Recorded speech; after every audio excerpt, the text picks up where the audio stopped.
9 a.m., my agent calls me and he's like, Olly, I have terrible news. He goes, man, I have terrible news. I said, what?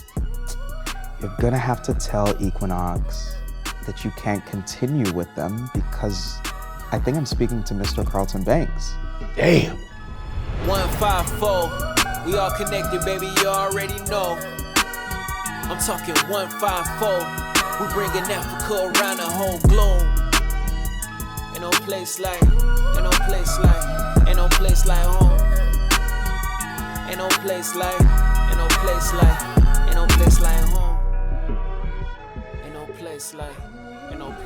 Welcome to 154. Today we're joined by one of Hollywood's most exciting young voices, a true multi-hyphenate, redefining what it means to be a storyteller in today's entertainment landscape.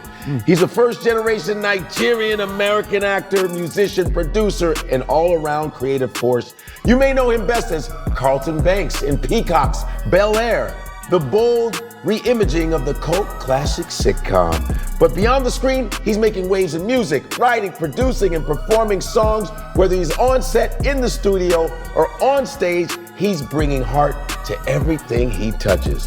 From the Bel-Air mansion to the recording studio, please welcome Olly Sholotan to 154. Nice. That was good. One take, baby. That was very good. One take all day. That was very good. I am glad to be here, Man, y'all.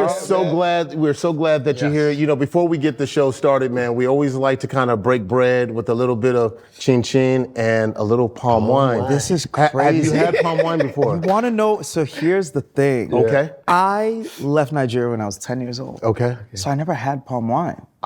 This might actually be my first palm wine. Finally. Honestly, because you know my parents. Yeah, you'd be like, you can't I would really never. drink- You you can't do that. Yeah, right, And right. so this is. But do I just pour? How, No. We got you here. Man, this is crazy. We got you. It's nice and cold here. You don't have to look both ways. You don't have to look around. No, yeah, because There you go here. Here you go. Boom. There you go. I like the new jar right there. That's Yeah, sweet, we man. try It looks to sophisticated. we classed it up for you We because getting some money now. We knew you were coming in, so we had to class it up. You knew Bel-Air was showing up. Bel-Air, So yeah. right. Class up. making You've it seen look this. I Bel-Air. don't even know what this is called. What is this called? You probably know. What you mean? That's a vase. No, we took it from the set of Bel-Air. decanter?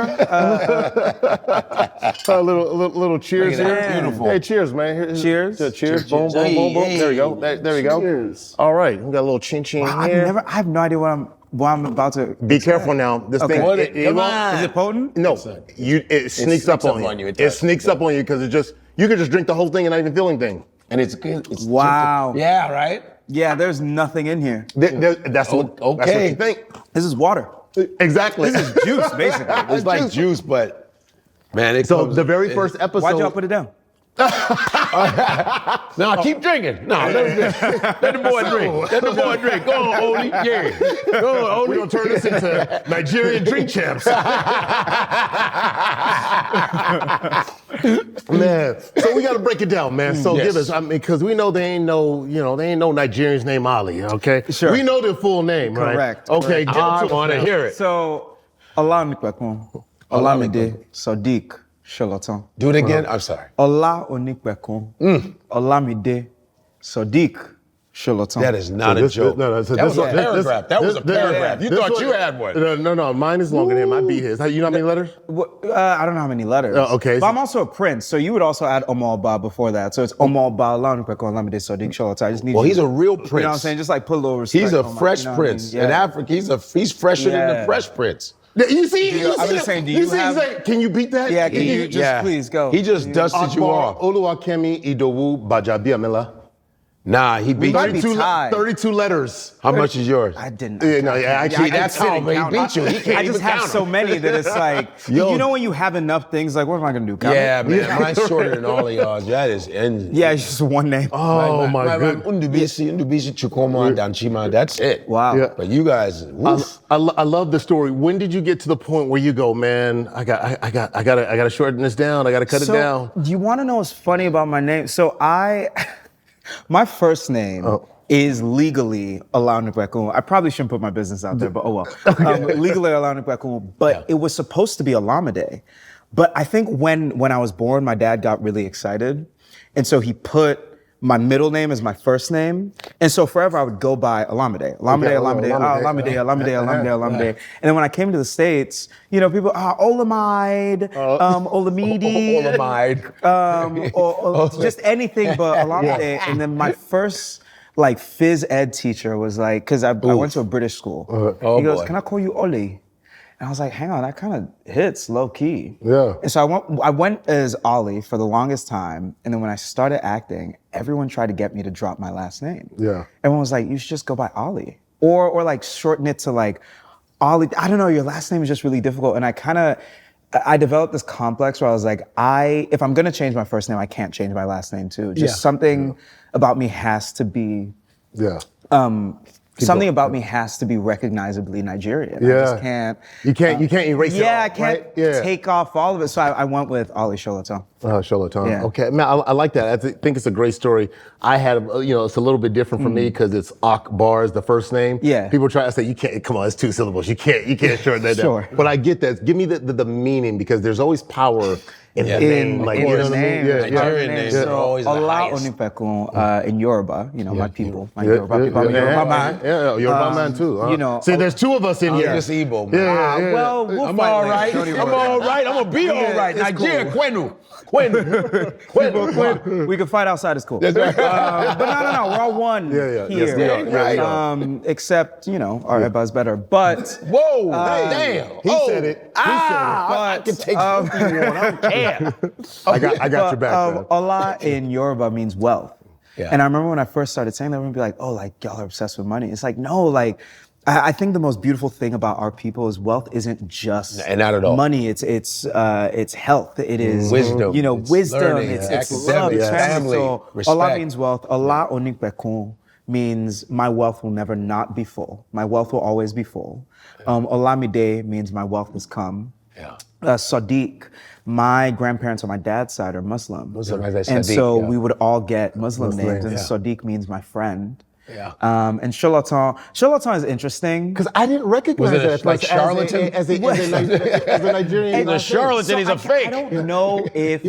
I don't know if it's like the fragment of a sentence, but technically Sholotan means like, has it gone yet? Yeah. So I don't know. So wild. Right? So I don't know if it's like a shortened version of it. That I don't know. Has it So if gone anyone yet? can figure out, knows what Sholotan means, please let me know. Yeah, because when I initially, big fan of the thank show, you. Yeah. and when I saw that, usually my eyes will catch. Catch a Nigerian name, like, but I was like, oh, he looks Nigerian, but name, I was like, oh, yeah. What's funny? You think I look Nigerian? Oh, of course. I get everything. I heard that I look African, but I've gotten Kenyan, I've gotten Ugandan. Well, at least you're in Africa. No, I know. At least I'm in Africa. At least you're not you look a little Italian. Maybe Sicilian. I don't know. You look maybe Sicilian because they, the Moors came over there. You got that Sicilian they kind started of braiding their hair. Yeah. And then the Scandinavians invented You're hair looking a braiding. little Tibetan. There's some dark Tibetans in the mountains. Oh my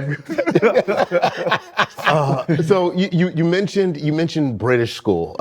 Yeah. So your story, you were born in Atlanta. Yes. You moved to Nigeria. Okay, then that's you how you- moved, okay, and then you moved to the UK. Then I moved to Houston. Houston. So we lived in the UK in bits and pieces. Because you know how London is like America Part 2? Yeah. So we lived in England here and there, but then after Nigeria, really we moved to Houston. Okay. We're Nigeria, in Houston, now they're Texas, Nigeria Central. which is Houston. Houston's Nigeria 3. Yeah. And so in Houston, I went to a British international school because we thought after we were going to be moving to England, didn't end up staying in the States. But yeah, and then from there, I went to the High School for Performing and Visual Arts in Houston. Same high school Beyonce went to, just really important. Dope. To, No, that's not even a flex. That's okay. It is a flex. It is He a went flex. to the high school Beyonce went to. So Well, did you know that going into it? Well, so the thing is so it's a performing arts high school, so you have to audition to get in. Yeah. And it's kind of like you have to be either as good as Beyonce or better to get in. Okay. This Where is did you dope. fall? No, this isn't. Yeah, Where did you Yeah, fall? Where did you say? You know I was gonna let that drop. I'm not gonna let Did you have a that dance routine?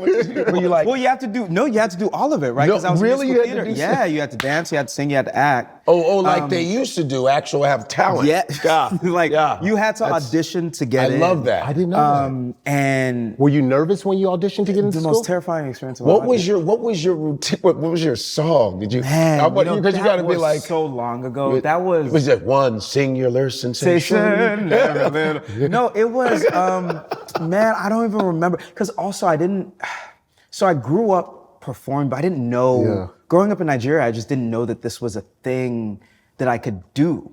Right? I right, knew of that I course. wanted to perform. I knew that it was something, but I just I didn't really know it was a thing. So you get to the school and they're like, you need a 60-second monologue, a show tune song, and then there'll be a dance call. And I was like, I haven't heard any of those words before in my life. Yeah. And man, and I wanna actually, this know is what you crazy. I don't chose. remember this story. I'm just remembering this in this Yeah, moment. yeah, yeah. We had gone. There was this theater. I think it was called Fort Bend Theater in Houston, and my mom just drove me there on a whim. She said, "This is a theater," and she said, "Hey, this is my son. He has an audition for a school. We don't really know how this works. Can y'all help him?" And sort of out of the kindness of our heart, this teacher at the school was just like, "Here's a few monologues. Try this. Just work on it." And I took that monologue, took it. Did you go to be or not to be? It was. That is the question. To be or not to be? That is the question. I want to wonder who is Shakespeare? To be or not to be? Tell me. What are you saying? He's in. He's I was in. paid so much money to see an African rendition Tell him. of Hamlet. Hang on. Come on, let's Hang on. Go there. Go there. Please. Go there. Go To there. be or not to be, I beg. That is the question. Whether it is nobler Nobler to serve. Yes. I forgot the rest of the monologue, but it's there. Me You know what I'm too. saying? It's Yeah, there. yeah. Man. that would be fire. An African rendition of it. Because Because listen, our as we would say, our emphasis is different. It's very Shakespearean. It's very it would be different. fire. Because to that's the just- crazy thing. Like I kind of started so late because I got into the school and all these kids, they've been taking theater and acting classes since they were, kids, right? And I feel like even Shakespeare, it kind of came to me because there's a dramatic nature to the way that we speak. Yeah, no doubt. Right? That I was Yes. just like, all right, I get it. Iambic pentameter? You mean the way my grandma speaks? Sure, I got you. Yeah. Like, Yeah. you know what I'm saying? So it, I don't know. I think my upbringing weirdly helped, I guess, without knowing. It reminds me of mine upbringing because my mother was a huge movie watcher. Old movies I could name. She would go, "Who's that?" I said, that's Laurence Olivier. That's you know what I mean. That's Marlena Dietrich. That's it. Because she would say, "Who's that?" Because my mother was an almanac for old films from the 40s and 30s. So entertainment was big, but I never thought about. I just thought I was pre-med psych. Go to medical school, you can go there, be, psychiatry and da. Because I want to say psychiatry. And then, and I'm like, dude, then I'm in school and then in college, I'm like, I think I want to be a comedian. I think I want to try that shit. Yeah, but you had to keep that secret. though. I kept it secret till my sister caught me at a show. Yeah, right. That's with right. her friends. Yeah. You My know what's sister. crazy though? Go I have ahead. the greatest parents on the planet. I get that sense Yeah. from kind of really Yeah. studying up on you. At no Yeah. point were my parents ever, they never gave me that like, oh, you have to, what's how you doing? What? No, I remember, because obviously I'm in this performing arts high school. Yeah. And during that, I'm also a huge computer nerd. So in my brain at the time, I was gonna go to college for computer science and maybe minor in musical theater. Yeah. Up until junior year, I kind of made the decision. I was like, you know what? I really, really, really like performing. And I made this whole thing. I made a presentation to my parents and I was like, hey, I think I want to be an actor. And my dad was like, and what's up? Just be the best one. You know what I'm saying? And he, from jump, even my mom, she was like, growing up, you would get on tables at restaurants and dance. There was at no point did we think you would do anything. Hold on. What Yeah, I restaurant know. is this? No, forget the restaurant. I can't even do this. What the? Get off the Nah, table. I think there's a generational break now. So Yeah. That's what I was gonna say. How old are you? How old are your parents? I mean, my parents are older. My dad he's 60, my mom is late 50s. But Yeah. see, So no, he would your have grown up- generation's different though. No, but he would have grown up. No, he would have but- grown up with your parents saying you have to be a doctor or a because all lawyer. their friends said this. All their friends would say, You have he's to doing what? Okay, they're still on yeah. that. Yeah. But in a way though, because after I started doing comedy and my father would see me on TV, he was like, this is good. Yeah. Because one of my first jokes, big jokes, was my dad. Yeah. Doing his voice. I said, one of the first lines I did, I said, man, I need to talk about me being Nigerian. I need to bring it up. So I'm in New York and I go, I'm Nigerian, right? I know you don't believe I'm African because I got clothes on. And people would laugh, right? Doing corny shit. Then I go, when you call my parents' house, my father picks up the phone, you think you're talking to the Lion King. So everyone's like, I go, oh shit. And then I go, hello, can I speak to Godfrey? Godfrey's not here. Wow, that was great. Murder. Yeah. And from there I built the whole thing. Then I'm on Comedy Central doing my dad. And my father said, you know what? They've been calling me. I'm getting famous.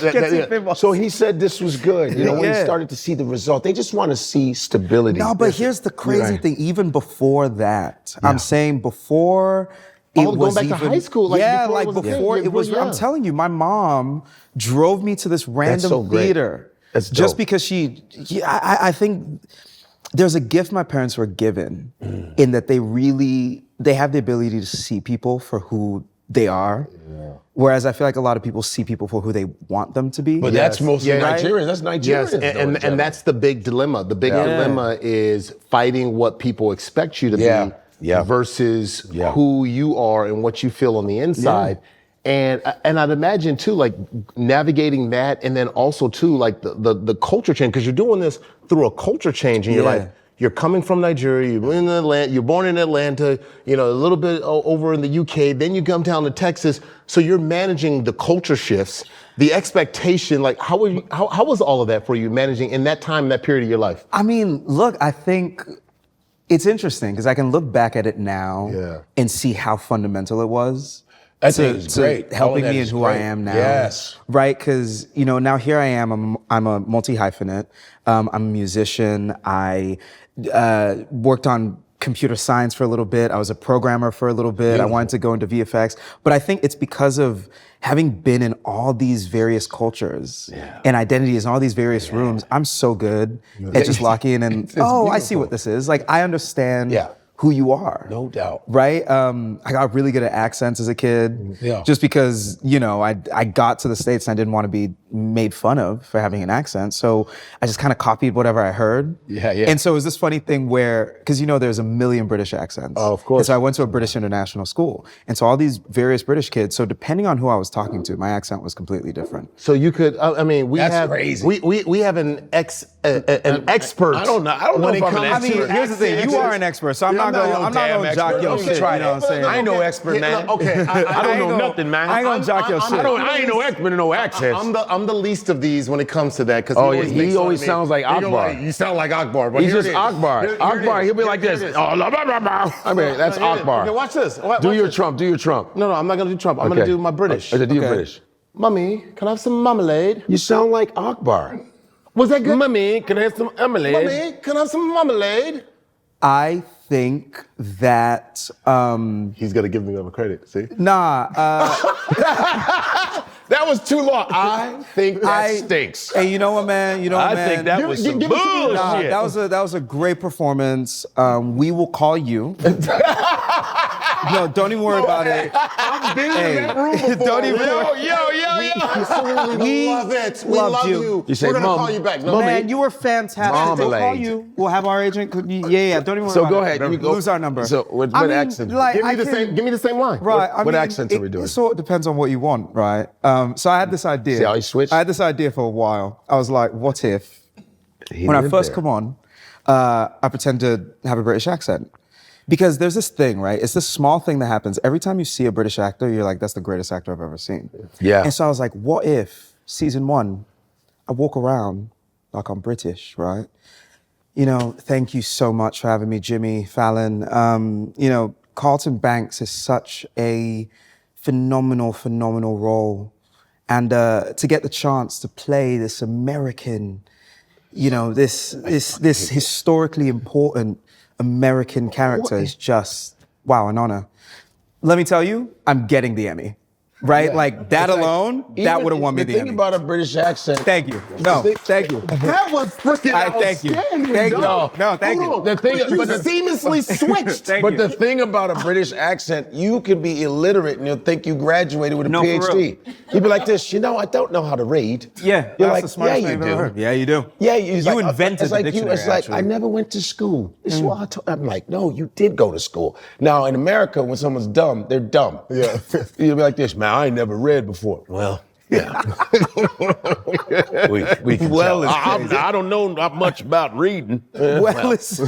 We know Billy Bob. We can tell you don't know. I don't read too good, but I know farming, but I don't know all this other technical shit. Are you good at music at all? I'm not tone deaf. Okay. But I can imitate voices kind of. People go, are you a musician? I got a lot of musicians. Well, because that's what I was going to say. Part of why I think accents make sense to me is it's just melody. Oh. You know what I'm saying? So I recently, actually, this is one of the crazier stories. About 2-3 years ago, I did an off-Broadway show. Okay. It's on Broadway now. It's called Buena Social Club. Okay. I got the album. Ibrahim Ferrer. They all died. Yeah, I played young Ibrahim Ferrer. And so I get the audition, and my agent sends it to me. He's like, hey, it's the strikes, the writers and actors strike. And he sends me this audition. He's like, hey, TV film isn't happening right now. We got this off-Broadway audition for you. It's to sing in Spanish. You don't speak Spanish, right? It's probably a pass. I say, hang on, let me see it. He's like, okay. So I get I get it and I see it, and it's all songs in Spanish. A lot of these songs I've never heard before. Right. There's some of the most, it's an incredible album. I actually really my did favorite, it.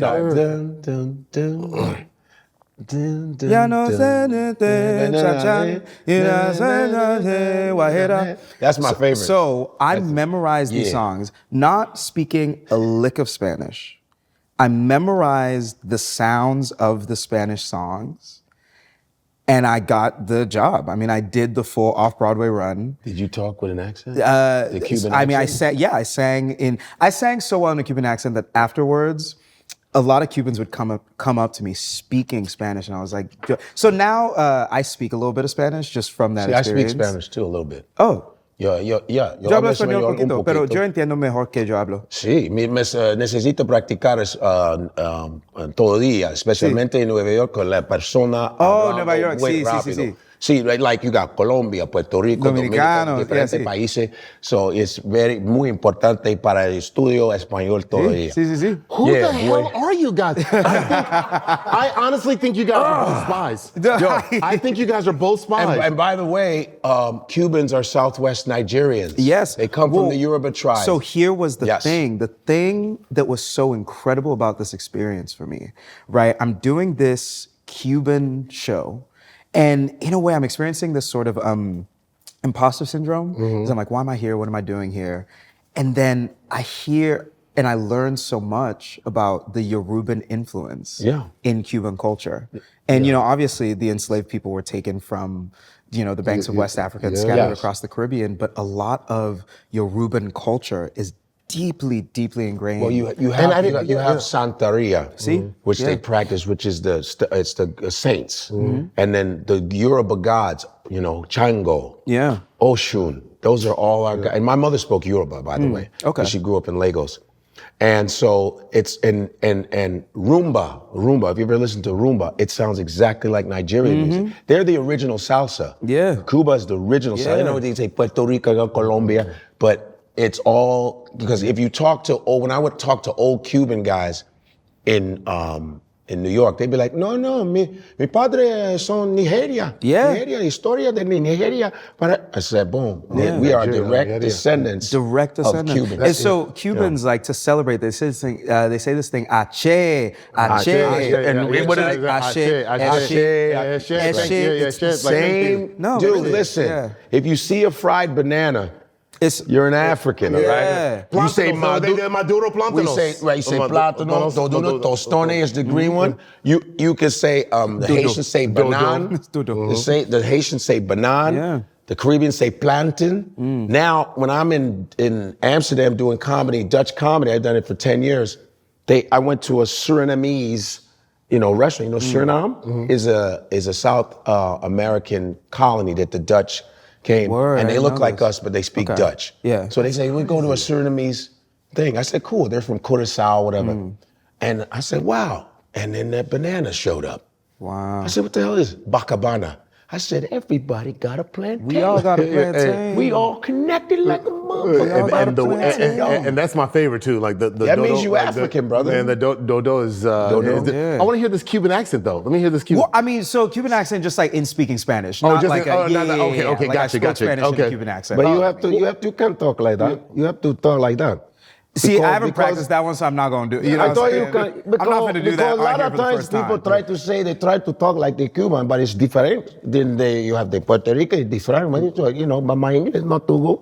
You were saying something about accents, and I never thought about it this way. That having a musical ear, because as you can tell, because you clown me with my accent, I don't have a musical. I am. I mean, but now in the shower.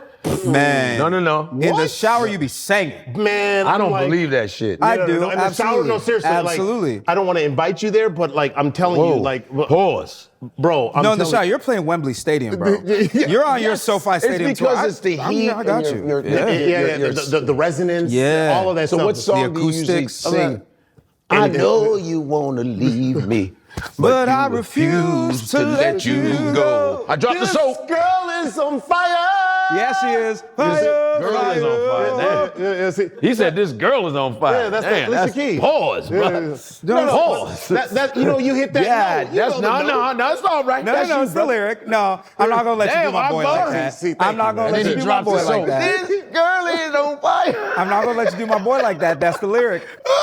He's honoring the original vision of the artist. Yes, no, I like how he's trying to save you. I'm not even trying. This is an artist. This is an artist. He's like, no. Okay, we're gonna call him for the callback. All right. So with your musical ear to be able to do the accent, Atlanta, Texas, British. Can you jump in and out of all of those? Like you go into, if I dropped you into Atlanta, like do people go? So Atlanta is a little weird because I left there when I was like a year. Oh yeah, okay. Right. So I think the Atlanta accent's really tough.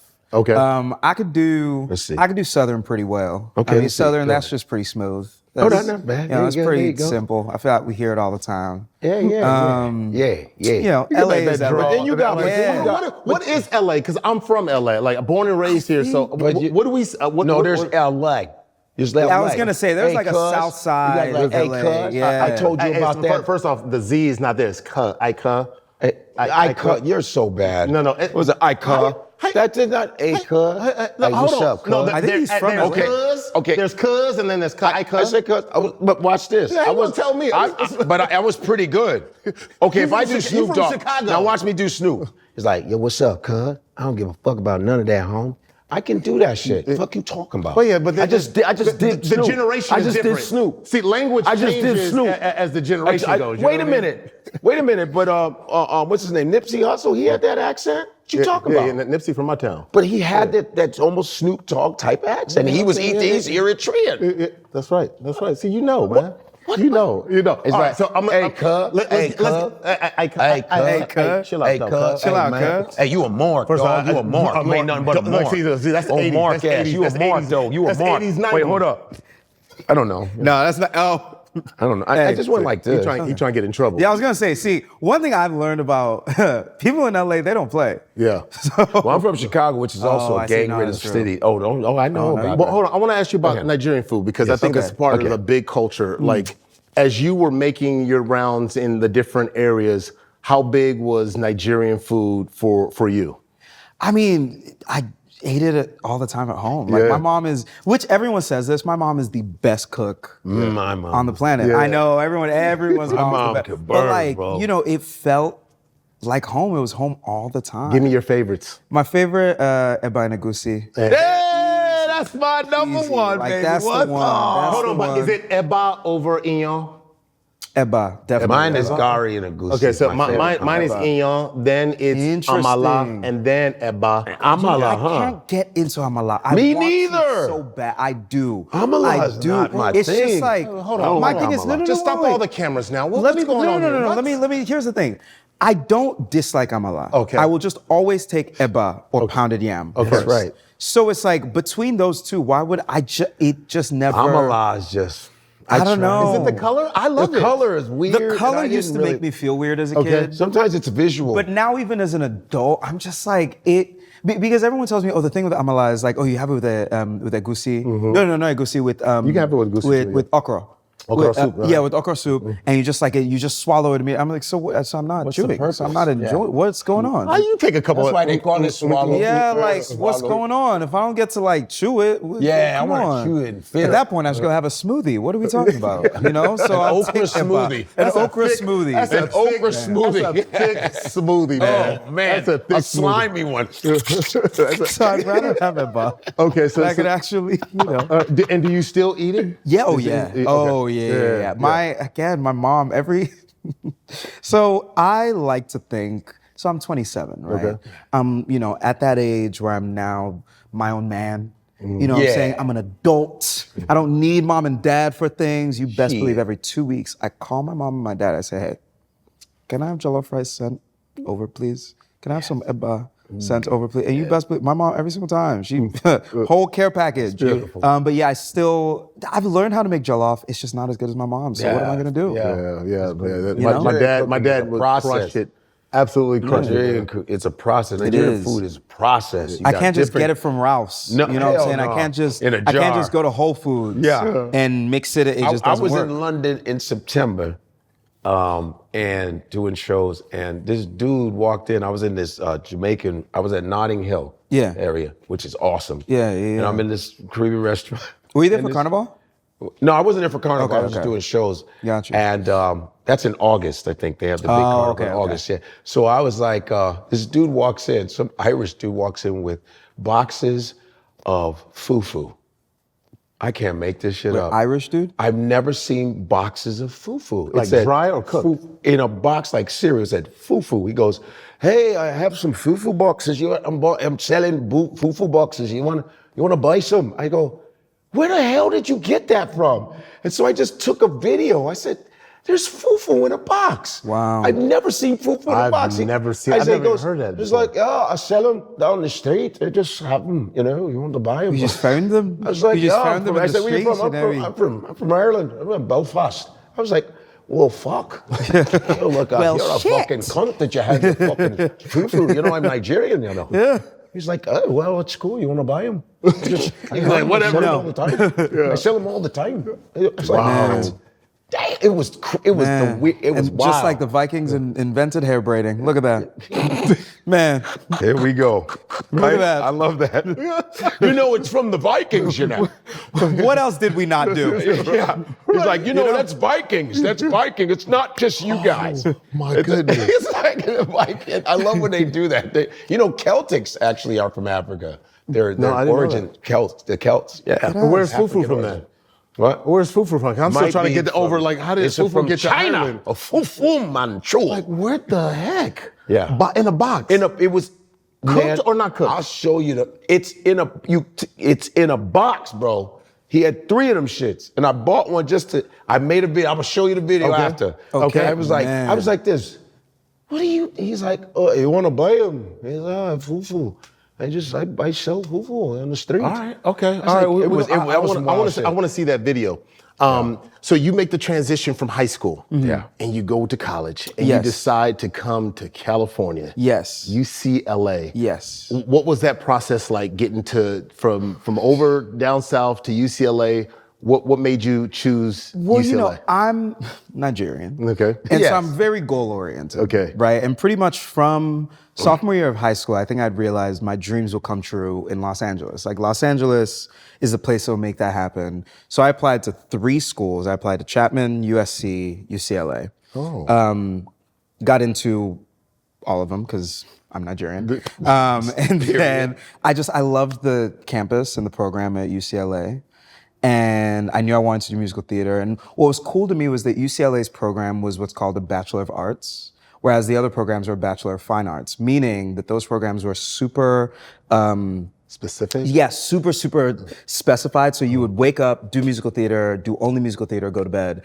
Whereas I knew that I wanted a kind of more multidisciplinary approach to things. I wanted to take music classes. I wanted to take method acting. like not even just acting. Like I wanted to take linguistics classes. I wanted to take history class. Exactly. Movement. And so getting into UCLA, it really gave me the opportunity to not only kind of thrive in the School of Theater, Film, and Television, but also use the resources of the rest of the entire university. And so while I was there, I took, there was this music industry class actually that I took at the music department, which is completely separate from the theater department. Changed my life.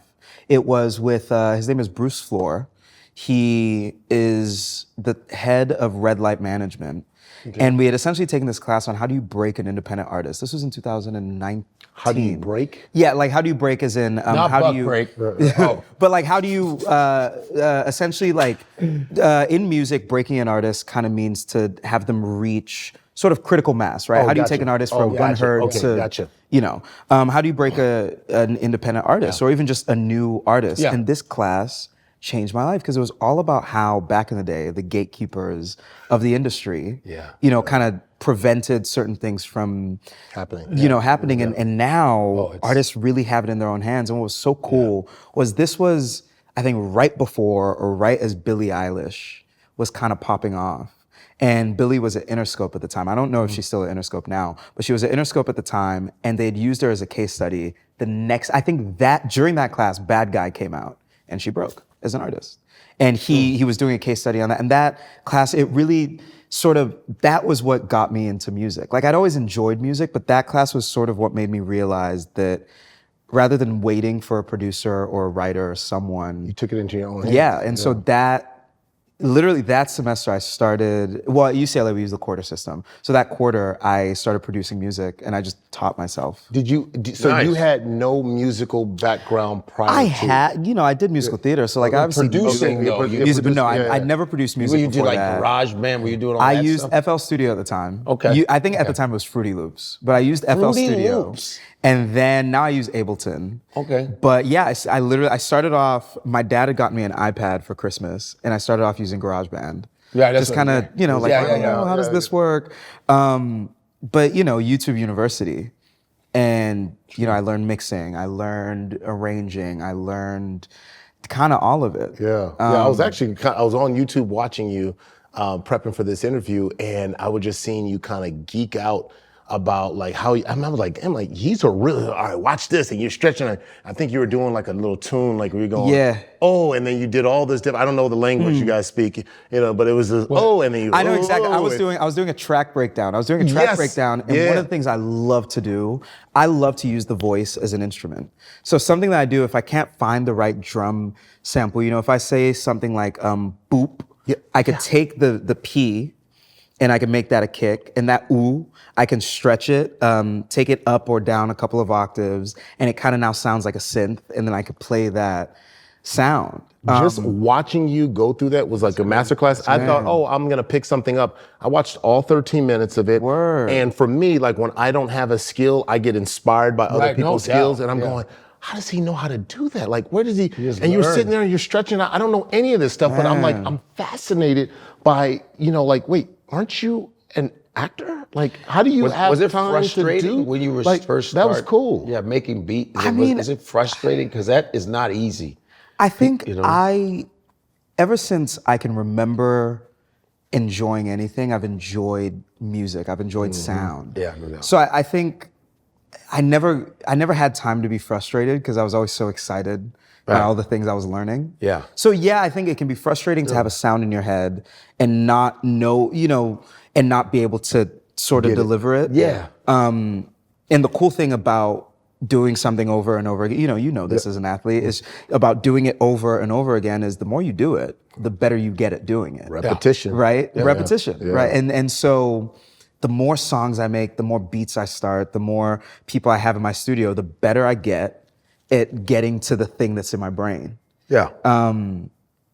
But I don't know. It is funny because people always ask us like, "Are you an actor? Are you a musician?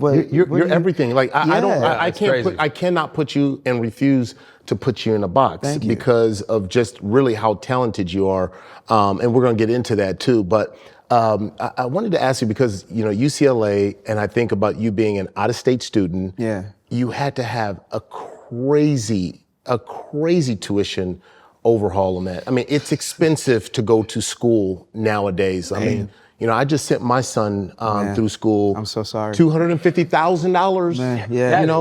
I mean, and you start thinking about that. So I ask you, do you feel like you're at a point in your career? I'm just gonna ask you straight up. Yeah. Did you pay off your college debt yet? Because it is expensive. I don't even know why college should be this expensive anymore. It shouldn't be that expensive. No, It just shouldn't. Right? Public education should not be that expensive. UCLA is a public university, and it was still incredibly expensive. I have not paid off my student loan debt because, it's a lot. It's ridiculous. It is ridiculous. I have nothing else to say to that other than like, no, it sucks. Hey, Fresh Prince. Yeah, like, hey, yo, Will. Yeah, we got a printout. Shit you owe us, brother. Because I mean, it's going to come a point too where I think that the university system is going to have to change. It's going to have to figure it. Because you're going to go, is it worth starting my life at $300,000, $400,000 in debt? Like, even the game to where if you're in-state, it's a lot harder to get into UCLA in-state, where it might be $13,000, $14,000, $15,000 a year versus, you're out of state? $60,000. Yeah, $60,000, which is crazy. Yeah. And God forbid you go through a mid-career or mid-college experience where you say, I actually want to do this. I now know I want to do this. Well, that's going to cost you another $60,000 because you're going to be in college for another year. So it's just, I didn't know if you felt that power and that stress of like, how the hell do I pay all of this off? I think something that I'm working on, and it's a journey for me, is taking every day a day at a time. Yeah. Because my relationship with money has kind of played a huge, impact. I think we're probably going through one of the craziest financial times, at least in my memory. And I can never tell if it's result of like, when I was younger, I just didn't pay attention to it, or if it really is that much worse than it was when I was a kid. Yeah. But it's really hard. A lot of people are struggling. Yeah. And it's heartbreaking, right? People are losing their jobs. The economy is whatever the economy is. But I think, I think about my cousins in Nigeria. Like people in America are struggling. It's really hard. But I think taking it a day at a time, and I'm fortunate enough to have found success at an early enough age that I'm able to do what I love and make a living from it. Yeah. Obviously, so I have 2 little siblings, and they're always like, "When are you gonna buy the Porsche?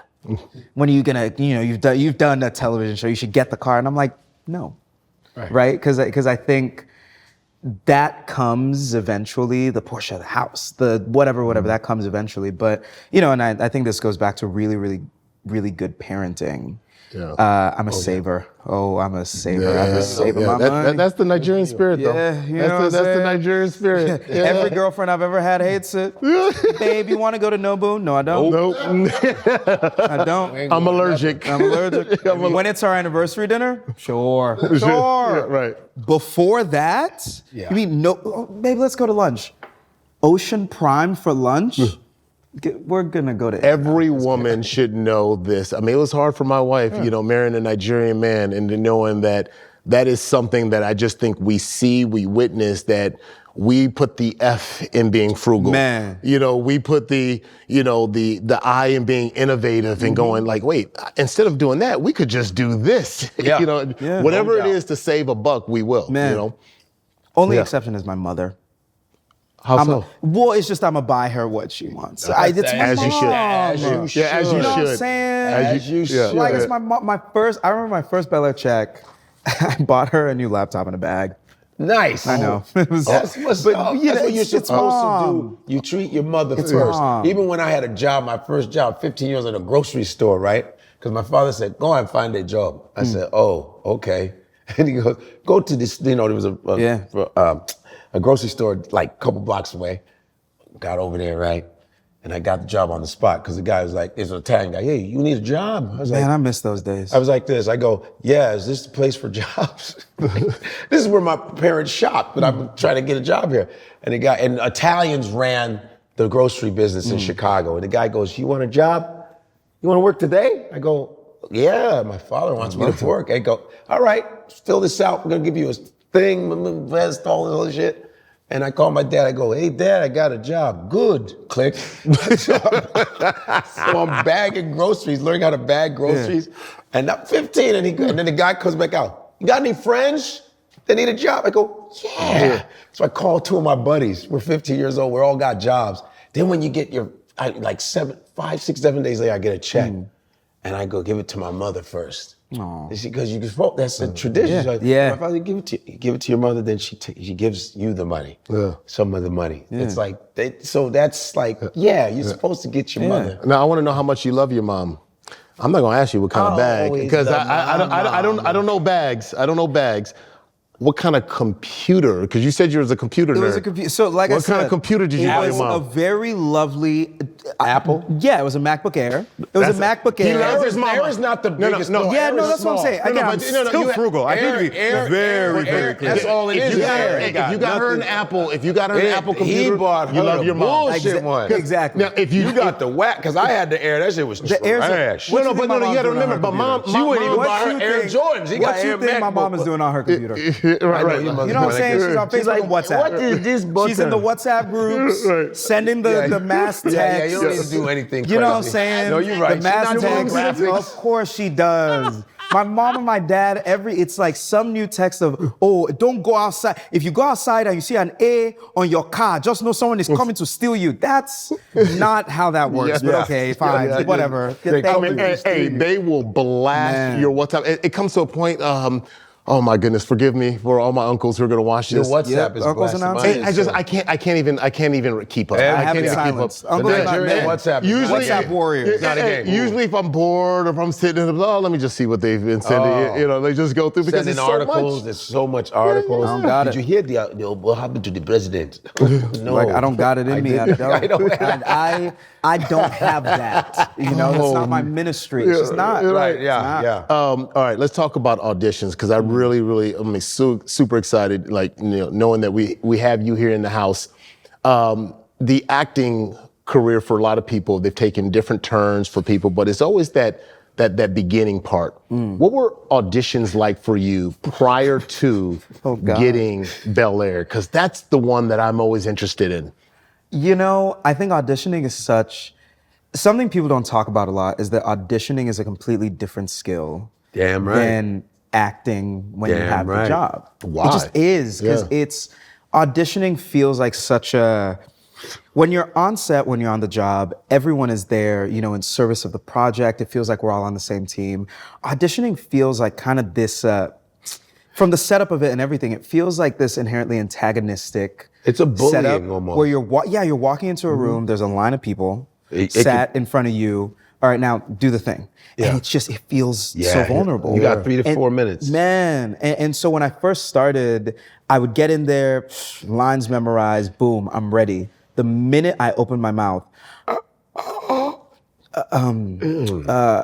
you need a moment? Do you need a moment? No, I'm good. But this is what they say. They're like, do you need a moment? No, you can go back out. No. I'll do it. Are you sure? No, it's okay. It happens. No, it's fine. Wait, can I see the lines, please? Sure. Okay. You can. Thank you. Thank you so much. As long as you're familiar with the script, we don't want you looking down. And then I would proceed to do cover that. Yep.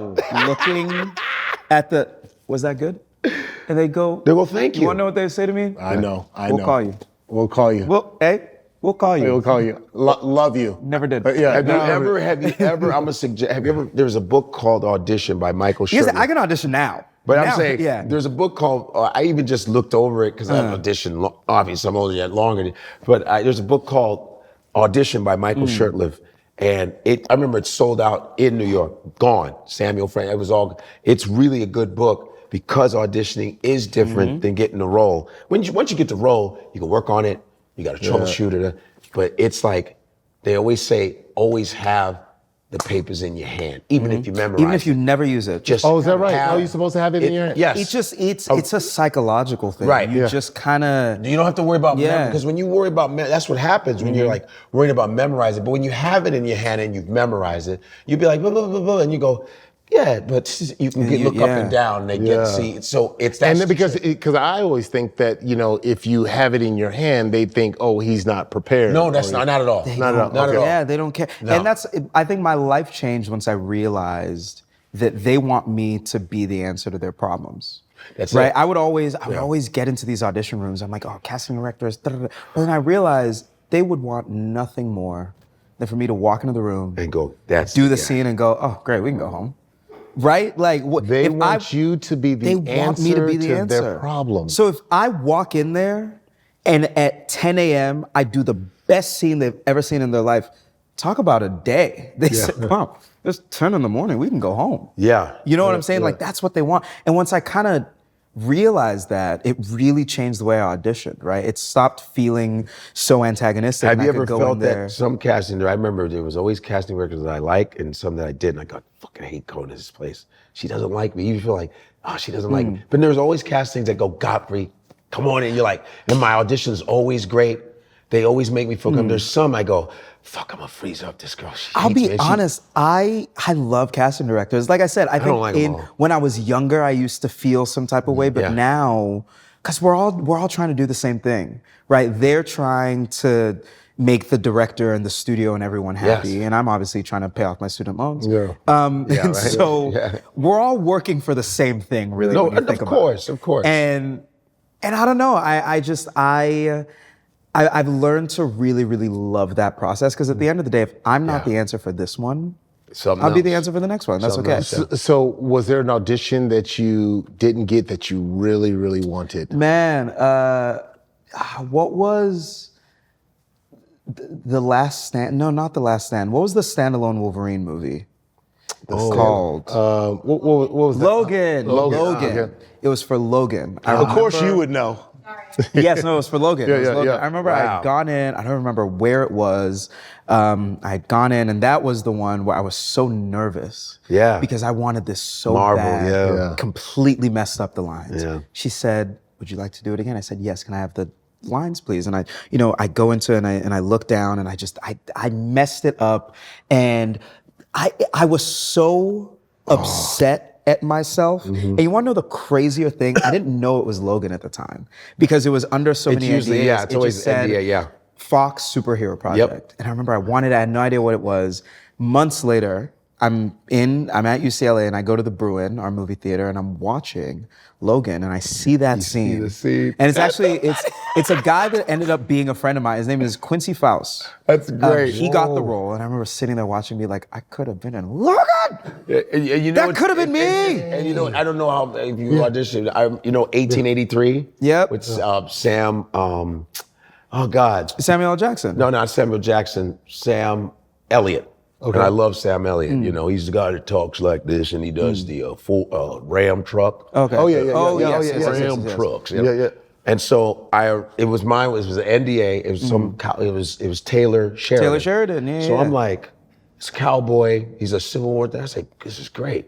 Put on a cowboy hat, and it's a period piece, 1883. So I was like, oh, this is gonna be good. I can know do what this. I'm doing. So I'm like, I'm doing my thing. Yeah. Well, I just want to let you know that I love cowboy movies. Yeah. Huge. So I was like, boom, send it away, and my manager's like, that was fucking badass. I was like, cool. You never know. Yeah. So time goes by. Obviously, I probably didn't get it. Yeah. So I'm watching. I see 1883. I love Sam Elliott, and I'm like, oh, I'm watching this, So I'm watching it. I'm watching the scene. I go, why do I know these lines? lines? And I go, dude. And the dude that did it was phenomenal. They He's always like are. He's a black dude Yep. theater. I said, I like when I lose to that. Yeah. He was, but my shit wasn't that bad though. But he had the real look of the Civil Wars. I said, I didn't do that. And my manager's like, fucking great. No, there are two canon events in every actor's journey. It is the auditioning for something, being like, no, I'm so close to this. Like, I think I'm gonna get a call back. Yeah. And then you log on to Deadline the next day and see that it's been cast. Yeah. And you see who got the role. Or you don't even see who gets the role. You just go to the movies on a random weekend. That's the worst. You know, like, oh, I love this. I know those lines. I remember those lines.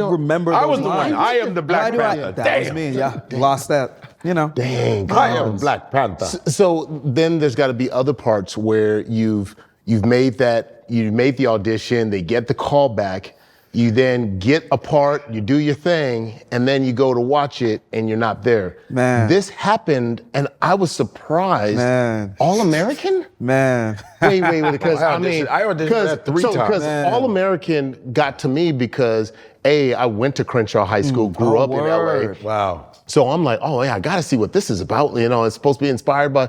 So when I read that you were in All America, I'm like, yo, I've seen every episode. I ain't never seen him. I was like, how did I miss this? So Walk me through this one. So here I am in college. It's my senior year of college. I'm auditioning. Haven't really gotten anything. Boom. It's around November 2018. Oh my God, I get my first job.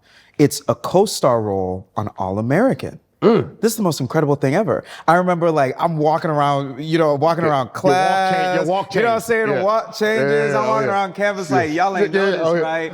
But like I'm finna be on All American, you know? Yeah. I get time off class. I remember I missed my voice and speech class because like, hey, I need to go shoot All American. Okay. Like just so you know. You. Yeah. So I go, shoot it, boom, great 2 days on set, amazing. I tell all my friends, hey, my episode is gonna air like January 4th or whatever. It's got season 1, episode 10. Lock in. Your boy is gonna be playing Taekwon Man on All American. Man. So here we all are in my college living room. Oh no. Right, we're watching you the had a show, fucking- and I've read the script back to front, right? a watch and I party. I had 3 scenes. The scene, my first scene that was supposed to come on, it doesn't happen. It was weird because with the way it was, How it many was people like, were in that room too? Man, too many. If it was just like 2 people. It's like that viral Haktua video. It was in that movie. It was enough people in the room that it hurt my spirit to think about. And here we are, because what it is there's this character that's going around getting petitions. So it's season 1, episode 10. It's where they're getting petitions to bring the police into the park. And I'll never forget. And now this goes back into that whole thing of like getting too nervous that you forget to do the thing. Because I remember on the day I was like, I guess I was a little nervous. Because there were all these cameras, there was a crane, there were lights. And my lines were, it's funny, I'll never forget those lines till today. Didn't remember them on the day. But it was, I'm sorry, sis. I walk to and from school every day through these parks. At least the gangbangers know who I am. To the cops, I'm just another threat. On the day, I obviously did not say that. So she's going around trying to get petitions. I was the first person that she goes to get a petition from, and it just doesn't happen. And I was like, I still have 2 more scenes. A few minutes later, my second scene was supposed to be there and it didn't go. And I lean over to my roommate and I'm like, man, I don't know how to say this. Damn. I don't think I'm in this episode. Obviously, my 3rd scene also does not air. Wow. And c'est la vie, such is life. So what? Man. Wait, Hold on. What do you mean? Did you get paid at least? You get paid for your days that you work. I want to know get if they residuals. applauded. Oh shoot. I want to know if they applauded after the shit was over. They was like, Everyone was just really, really confused. It ended and I said, so here's the thing. Clearly, my episode was cut. Right. Clearly my scenes were cut. But here's the thing, it's hard, right? Because we as performers, we're all sensitive, we're all feeling emotive people, and we take all these things personally. Having worked on a television show now, like having been a series regular on 4 seasons of a television show, none of that stuff is personal. It's not personal. It's time, right? Because in my mind, I went to this thing of, I was terrible. Obviously, I did. Oh yeah, but you got to hit that time stamp, right? 42, job. whatever You have minutes. to hit 42 minutes. Yeah. If you have to hit 42 minutes and you have, you know, a montage scene of 6 different mini scenes of the same beat, you're gonna cut 3 of them. And you're just gonna cut them based off of which one's the shortest. There's time you have to. I get it. It's not personal, but man, that really hurt. But that happens. But you being hurt is natural. It's fucked up. I remember I was in Italy just watching something kick. You know how you're in overseas and some random shit comes on. It's American. I was like, what the hell is this? And it was actors talking about auditioning. So they talked to the American actors. DiCaprio, it was all these American actors going, you know what? You just got to keep trying, you know, you got to keep trying. You just got to believe. They went to the British ones. It was like, fucking, it's an abomination. Fuck, it's bullshit. I don't like it. It was Bill Nye, who was one of the greatest. He's like, fuck off. All the British people kept it 100. It was like, it fucking hurts. It fucking hurts. I don't like it. It's bullshit. Yeah. But it was like, it sucks sometimes. You know, but in hindsight, you go, you know what? It isn't personal. Yeah. But at the moment, it hurts. But you know, even on the inside, it's still rooted. Like it's different, you know, from an athlete's perspective. You know, like I remember, you know, thinking that I was going to get drafted. You know, first round goes by, third round goes by, fifth round goes by. Yeah. You go, well, at least I'm gonna make it to the 6th. Come on, because I'm not gonna make it to the 7th. And the 7th gets there. Your friends and your family are there. And all of a sudden, like your palms are sweating because you're thinking this is about to be the most embarrassing thing. I don't want to go out. Yo, we're gonna throw a party afterwards. And all of a sudden, the whole night goes by, and you're like, I didn't get drafted. Like, Damn, I'm an undrafted free agent. Painful. Yeah. Whew. I mean, to this day, I mean, it still. I mean, it stings. It burns because it kind of lays that layer. Everybody's got this thing inside of them where you want to be good enough, where you want to matter to someone, to your group, your family, whatever. And when an event like that happens in a mass, you know, with the group of people, it amplifies the disappointment. That always sticks with you? Because mine is the SNL for me. Yeah. When I auditioned a long time ago, I remember, because I'm like, man, I grew up Eddie Murphy. It's like, whoa, I'm auditioning for SNL. This is crazy. My manager's like, you're auditioning for SNL? I said, what? That's big time. I live in New York now. I could be on SNL. It's down the street, right? Yeah. I grew up on that shit. So they say, you got to do 4 characters, 4 impersonations. Oh, shit. Oh, this is going to be, I could do it. 4 characters. I even did 5 impersonations. And I've heard Lauren doesn't laugh at anything. I know, and I did 5 of them just to top it off. I was killing. It was at the Comic Strip Comedy Club, and I was getting standing ovation. Didn't know it would happen. So I got off stage, I'm like, holy shit. And my manager was like, oh my God. That was standing ovation. Didn't even make it to the second round. Man. Because you're supposed to go second round. I was like, yo, what happened? What happened? And but I know what happened. I was told what it was about being too powerful. It was some whole thing that a guy that was on the show told me, because he said, I was at your audition. I sat next to Lauren and you destroyed no one could follow you. And they gave it to certain people. And that always stings me because people will bring it up. Yeah. They'll go, dog, you should be doing Trump. You should. You blow that guy and go, yeah, I know. Wow. Yeah. Oh, dude. But it happens to everybody. You just go. But I also think failure is part of it. No doubt.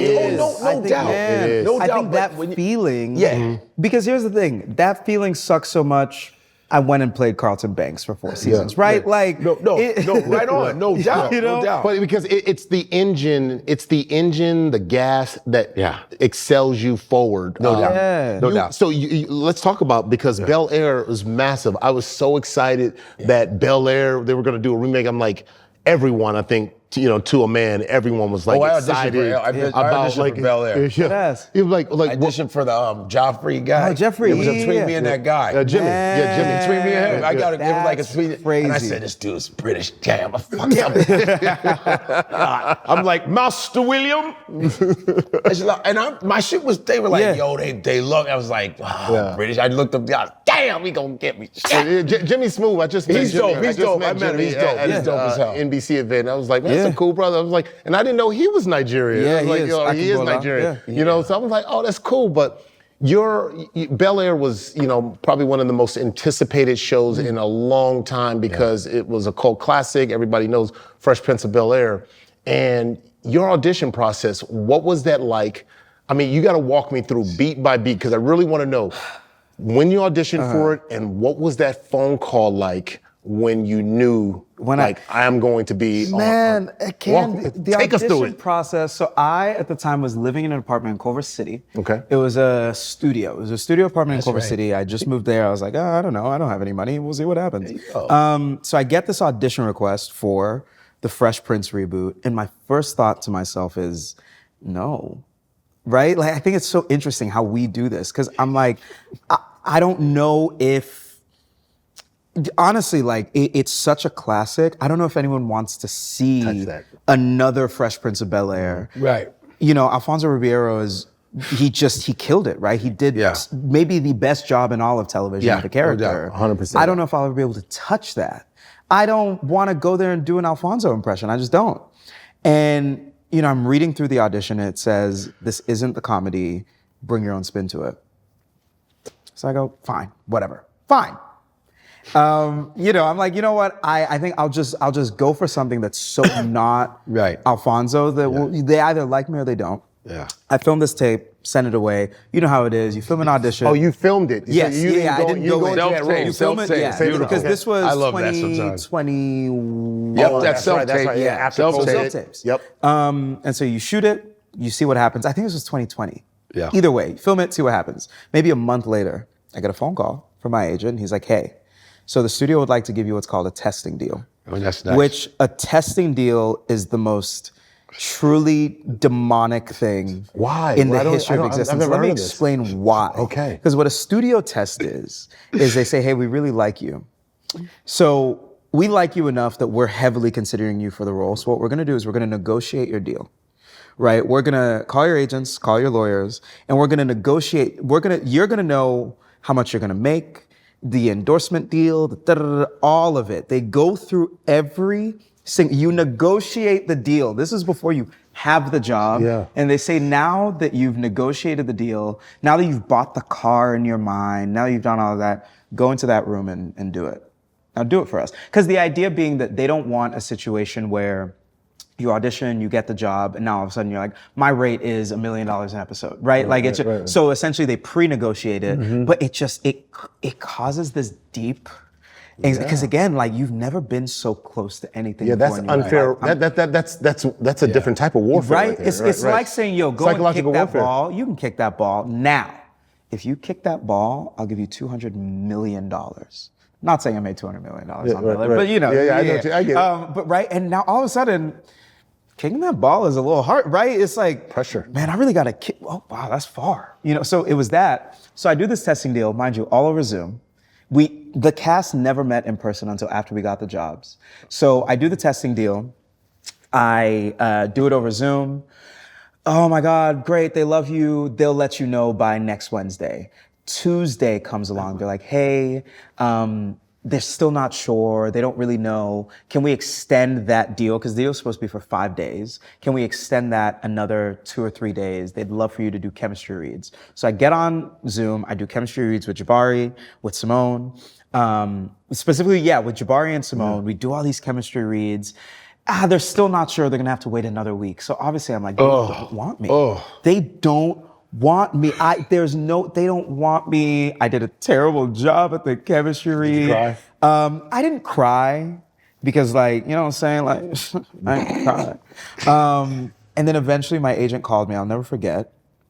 Where were you? What were you doing? I will never forget. I was working at Equinox at the time. I was a front desk associate. Which Equinox? The one in Westwood. Okay. Because when I was in college, I used to work there. Okay. And so I was getting ready to go into my shift at Equinox. I think the shift started at 12 p.m. And it was like 9 a.m. My agent calls me. And he's like, Olly, I have terrible news. Tim Weissman over at Buckwald. Love this man. He goes, Olly, I have terrible news. Like, oh, what are you up to? I'm like, about to go to work. He goes, man, I have terrible news. I said, what? You're gonna have to tell Equinox that you can't continue with them because I think I'm speaking to Mr. Carlton Banks. Damn. I said, wait, what are you talking about? Insane. No, I said, wait, no, well, sorry. How much time went by? At this point, this was like 6 weeks after I had sent in my original audition. 6 weeks. That's a long. And I was like, what do you mean? He's like, yeah, you got the job. It's you. You're Carlton. Huh? Wow. So imagine how I walked into work that day. I walked into work vibrating. I'm How about signing that? people in. I ain't picking up no towels, no weights. Like members are coming to complain to me. They're like, oh, the treadmill doesn't work. I'm like, really, it doesn't? Okay. You know what? I'll get back to you on it. How about you send me an email? I'll get back to you on it next week. Did you tell anybody there? Like, Well, so I couldn't tell anyone. That was the thing. I couldn't tell. I called my mom. Called my family. I was like, guys, this crazy thing is happening. Obviously, I told you because like Nigerian parents, they're praying. Yeah. So my mom had been praying about. Oh yeah. Jesus. In Jesus' name. You know what I'm saying? Like By the blood of Jesus. By the blood of Jesus. Called my parents. Called my family. Oh my goodness. Wow, that's crazy. And then I didn't tell anyone else. I couldn't tell. So how long did you keep working at Equinox? I think I worked there for another 2.5 weeks. And I worked there for another 2.5 weeks. And the thing is, the timeline at that point was so crunched up that I got the job and we went into production 3 weeks later. Wow. So like a week later after I got the job, I had my first costume fitting. And so literally I was going from my shift at Equinox to Universal Studios to go do my first costume fitting. It was crazy. I know that's How did that change your life from that moment on?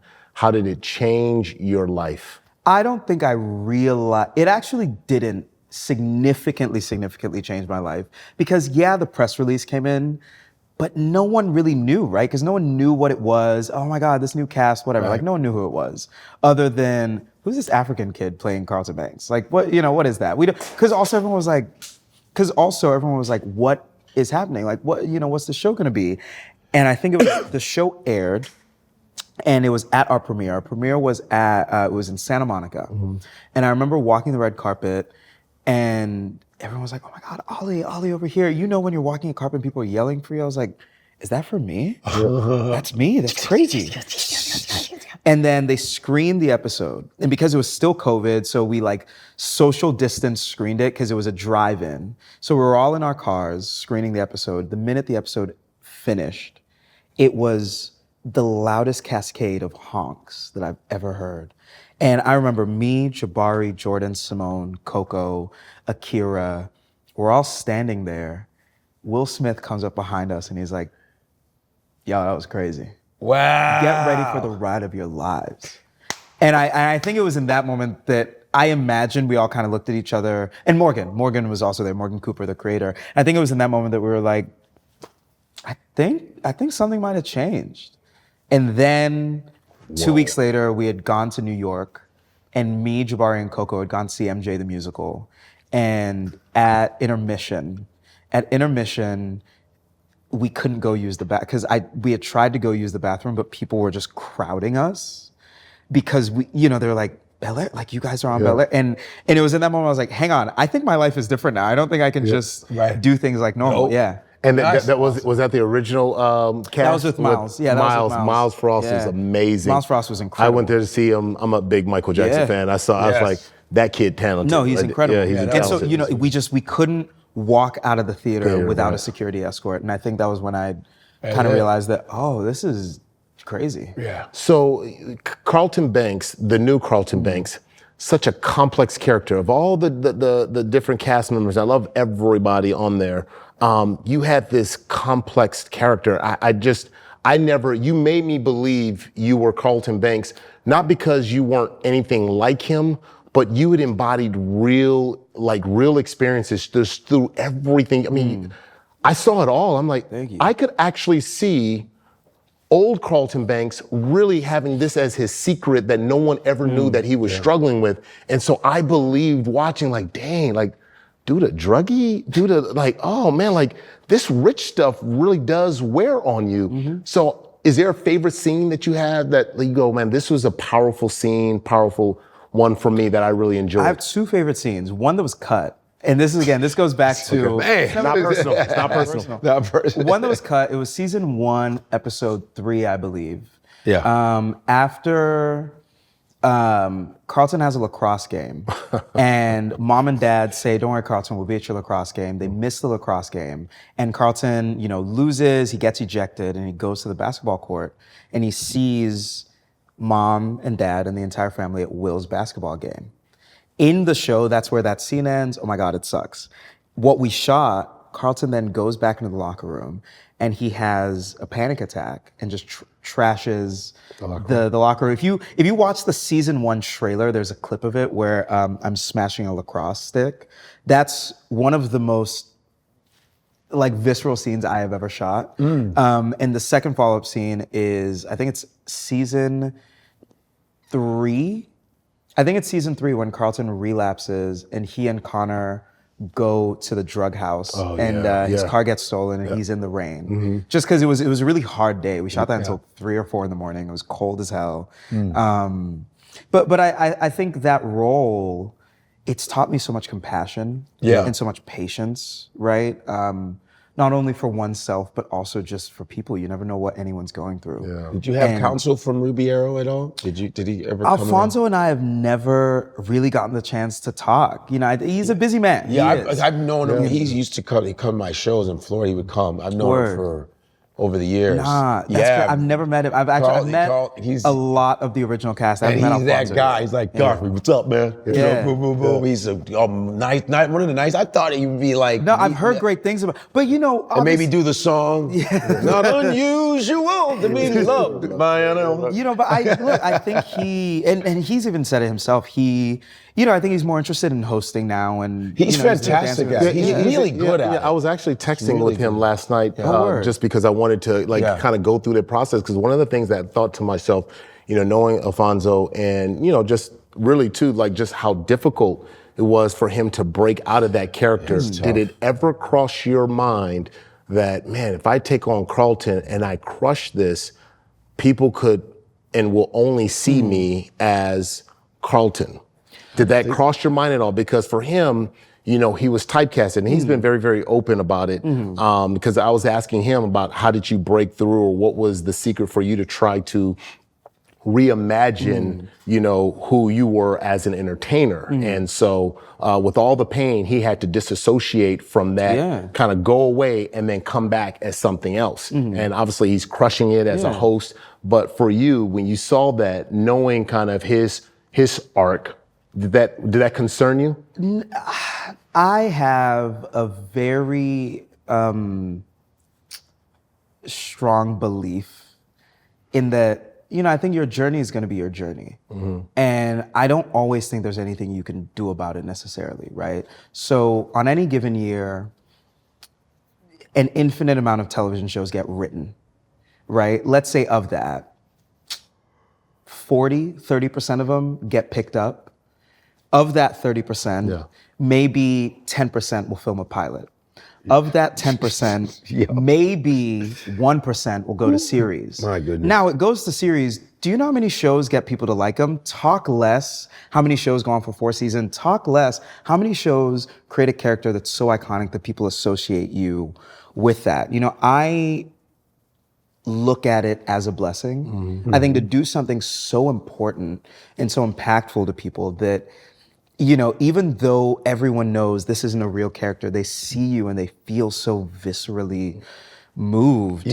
I see it as an honor. Kind of, you were saying that, you're surprised that Alfonso hasn't reached out. I mean, I know he has a very complicated relationship with the show, and I understand that. It's a really, I also think the 90s were such a different time. No doubt. And I think too, also, it's not to cut you off, but the fact that it's a comedy. You're doing drama, so you can easily, no one's gonna you're not gonna be stereotyped. Or I'm typecasted. Like my friend, you remember the Jamie Foxx show? The guy who played Braxton. Chris Duncan is my friend. He's a dramatic actor. I was in one of my first movies, Original Gangsters, with him. He's a dramatic actor. And so I was watching his interview, and he goes, and he doesn't interview a lot, and he goes, I remember coming into an audition, and it was a very serious audition. I came in, I'm Shakespearean trained, I'm trained. I walk in and the guy goes, Brixton. I was infuriated. he goes, I'm like, I'm coming in for a serious role, you're going Brixton. So now you just see me as this comedic dude. Sure. See, because it's comedy. With comedy, like, I know Jaleel White. You know Jaleel's my good man. friend. Yeah. You can't undo the Urkel thing. Because the comedies do it to you. But again, I also just think that now, during this era, not only, let's even assume it's a comedy, not only is it a comedy, you get to then go on my Instagram, go on my TikTok, see me. You get to see that I'm also a musician. There's different levels. I know, but I just couldn't. Yeah, the 90s, it was tough because you were kids. Because you're talking about access. Right? The access gives you layers. Yeah, and so all you saw of Alfonso, all you could only ever see of him was as Carlton. You never got the chance to see who he was and the fact that he is a trained dancer and you know, a trained singer. Broadway, he's on Broadway. But he was but the Fresh Prince was so big, bro. Like, it's like the Cosby Show. And for black people, it was Cosby Show, Different World, Fresh Prince. Black sitcoms were kicking. But he was so good at it. It's like, I think like, for like Jaleel, I think for like Alfonso, like those guys were so good at it. And so it really does have that double-edged sword to it. But when you don't get a chance to expand, which is unfair, because Alfonso could have been a movie guy. Why didn't you put him in a movie? They put Will Smith, of course, but why couldn't they do that? Sometimes the opportunity to be like, nah, you talked about it. He talked about it. He said the gatekeepers, because I think the gatekeepers go, nah, we're gonna let him, but not you. And that's the see, you want to see them expand to get out of that.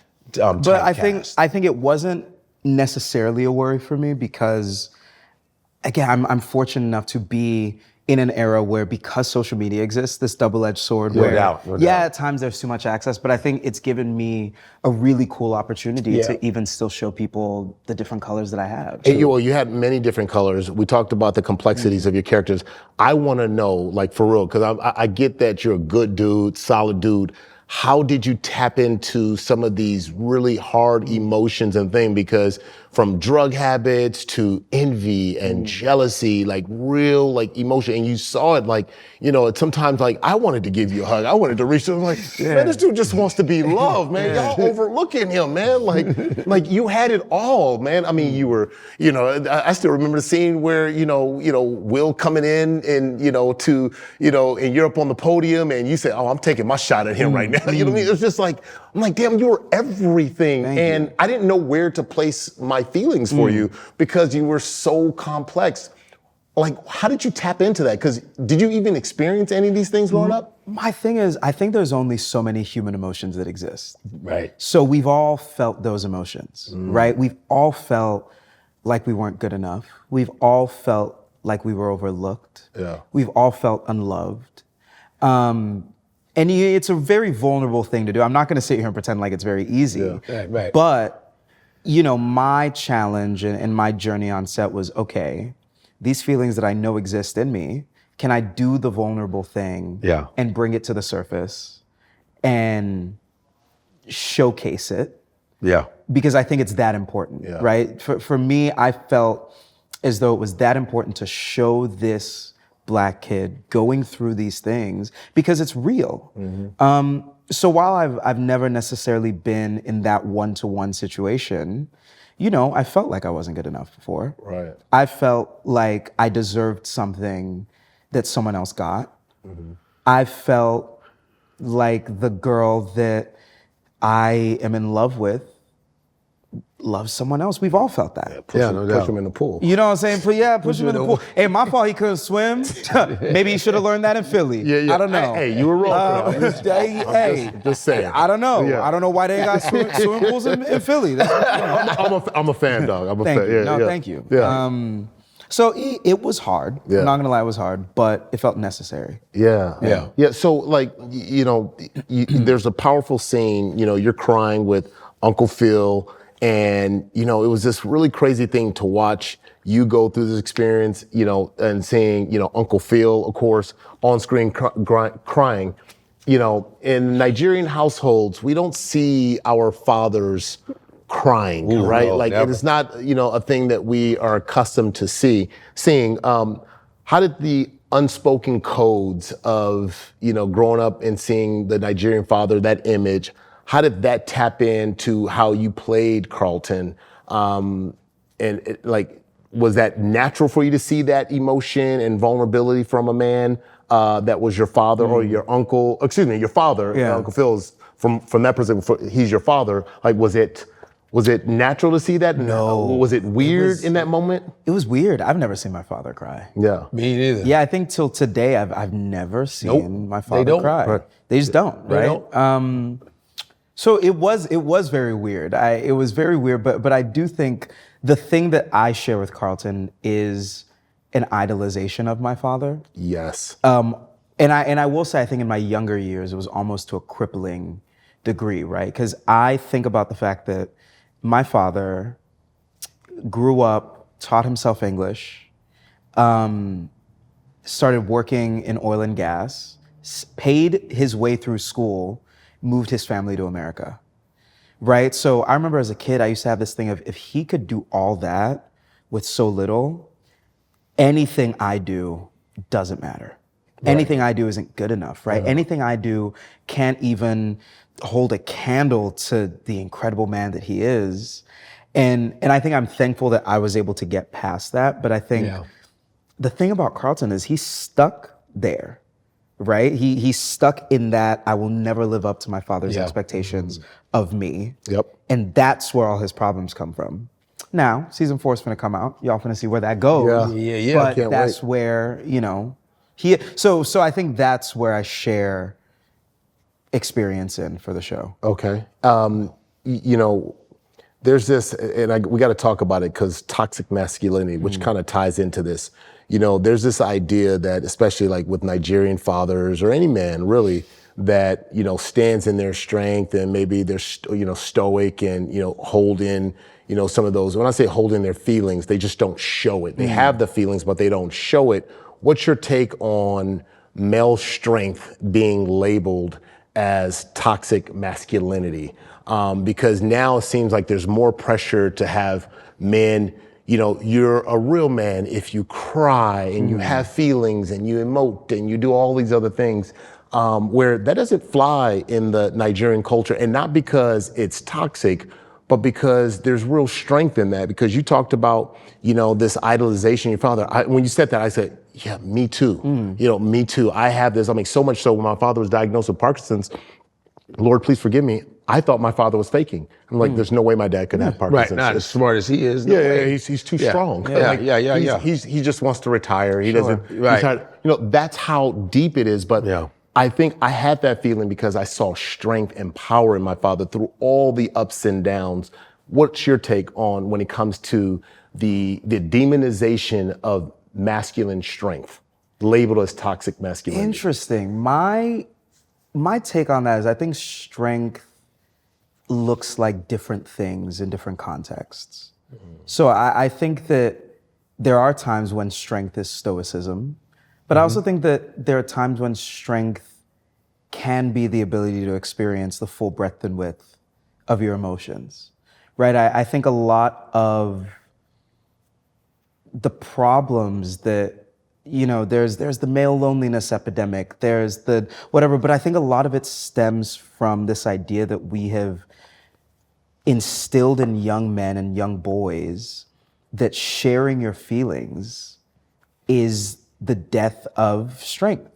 So I do hear you. I hear what you're saying in that it feels like I actually believe that though. Yeah, okay, yeah. Then I actually believe that. I don't think that stoicism is inherently a bad thing, but I also don't think that forced stoicism is the answer to anything. Right. I cry all the time. It's actually a very new thing. I didn't used to cry a lot. I think, I'm 27 now. Cry, baby, man, shut up. I just be crying. But guys like Mike Tyson cry all the time. When you see Tyson, who's one of the toughest human beings that has ever lived, and to watch him his documentary called Tyson, and he's talking about when he was a little kid, he loves pigeons and he trains pigeons. And this kid came and took the head off and broke it off. Oh. And he goes, now he loved this pigeon. And Tyson's crying. He goes, so I started taking boxing because I'm gonna kill the motherfucker that got me. He's crying. but he's still, still a man. Yeah. Yes, you know what I'm saying? Yeah, I think there's nothing wrong with there's nothing wrong with that. But here's the thing too: is masculine toxicity. Toxic masculinity. It was coined by two psychologists, male psychologists. It wasn't by women. It was two dudes that said, let's throw that out there. I didn't even know that. Yes. I actually hate that. Two male psychologists. I hate that term. Because there's female. Yeah. There's female. Yeah, toxic femininity. But it's almost illegal to say but it's toxic just femininity. us. That's male toxic. It's two men that coined it so that people can run away with it and we can be divided. Yeah. I just think there's nothing wrong with stoicism, but when stoicism comes in place of empathy is where the issue occurs. Yeah. Right? I think that there is this mistake in understanding that in order to be a man and in order to be masculine, you have to be crude, you have to be mean, you have to be, angry. But I think that there's a softness to masculinity in the same way that leadership, in the same way that real leadership is quiet. I think that real masculinity can also be quite vulnerable, and it should be vulnerable. But to what degree? Because I know there was this research done, I think it was UCLA research, if I'm not mistaken, and it talks about, showing pictures to, they had a group of women and showing them men crying versus men who weren't crying. And I think almost all agreed that it was not an attractive trait to see men crying. It was like, ugh. And they passed on those guys. And so I think innate amongst all men, they know once the more vulnerable you become, it's almost as like, because the truth is that men are desired for their strength, right? Like, most of us, you go to Instagram, everybody got a six pack now, whether they paid for it or not. Like, it's just like, I want to show you I've got strength. And strength comes more than just the physical part, but I also think the way you process information, the way you process emotions, the way you problem solve, there's so many different layers, there's a nuance to it. But all of a sudden, if you over celebrate vulnerability, maybe because the psychologists want to make a little bit more money and have you sitting down and breaking you down more, it makes you less desirable. I mean, I can't tell you how many of my homeboys have said, ass. You read my mind. I can't tell you how many of my homeboys have said, they go, Act like a oh little yeah, bitch. I start telling my man, hey, you made me feel Act good, like a little bitch. And the first thing their partner says is like, why you acting like a bitch? Act like a little and bitch. I'm like, that's it blew heavy. me away. I mean, it's not once, twice, 10 times that I've heard that. I'm going, wait, there's something there. Because I'm curious, do you think there's a generational difference in that? Because I find really. No. I mean, because I have a 24-year-old son. So I mean, I'm getting the whole thing. I've got a 16-year-old daughter, and I'm listening to her. She's in the dating phase. Oh my God, let's start talking about that. but it's, I'm starting to hear it, and I put it because they don't know this, but they're my test studies. So I'm looking at all the different things. I'm going, wow. I think it's wired. I think that the words and the terminology has not, the wiring of men and women have not caught up to a lot of the cultural changes. Because fundamentally, I'm a man, fundamentally, they're women. And there are wiring stuff that it's going to take more than just a cultural change and guilt trip and shaming to change some of those things, those primal needs that are inside of us. You know what I mean? I guess then maybe I can only speak from personal experience. Sure. I don't have any issue in being desired, right, by women. And I have found that emotional honesty and vulnerability, and again, with context, right? All of this is with context. I'm not saying I'm just crying all the time, but I found that, in being more empathetic and being more understanding and just in touch with the way that I feel, I found a lot of growth, happiness, connection. So I'm curious. I would love to read the study. I would love to read the study. And those things do exist, and empathy and being able to understand what a person is going through, I think is a lot different than, exposing yourself to a place to where you're no longer desirable. But I want to talk about your dating. What has dating life been like? You said you were desirable, you know, you have no problem being desirable. Single? You're still single? You're still single, or you have somebody? I'm seeing someone right now. Okay. All right. So what was dating life before Bel-Air, and what has dating life been like before you started dating? Man, y'all got me sweating. Okay. You didn't know I was gonna hit you with the open No, I questions, really did not know you were gonna hit me with that. I mean, look, I've never necessarily had an issue with dating. I think, interestingly enough, Bel-Air has made it a little more difficult just because I don't, maybe it's the Nigerian man in me, I just don't, I'm very focused, right? And Bel-Air has made me a lot more busy. Yeah. So my daily schedule is filled with studio time. I have to go to rehearsal. I have a fitting. I have a premiere. I have this to go to. And so I tend not to have time to necessarily go on dates and court and look at this person and do that. So dating before Bel-Air was easier in a lot of ways. I think it was easier to trust people.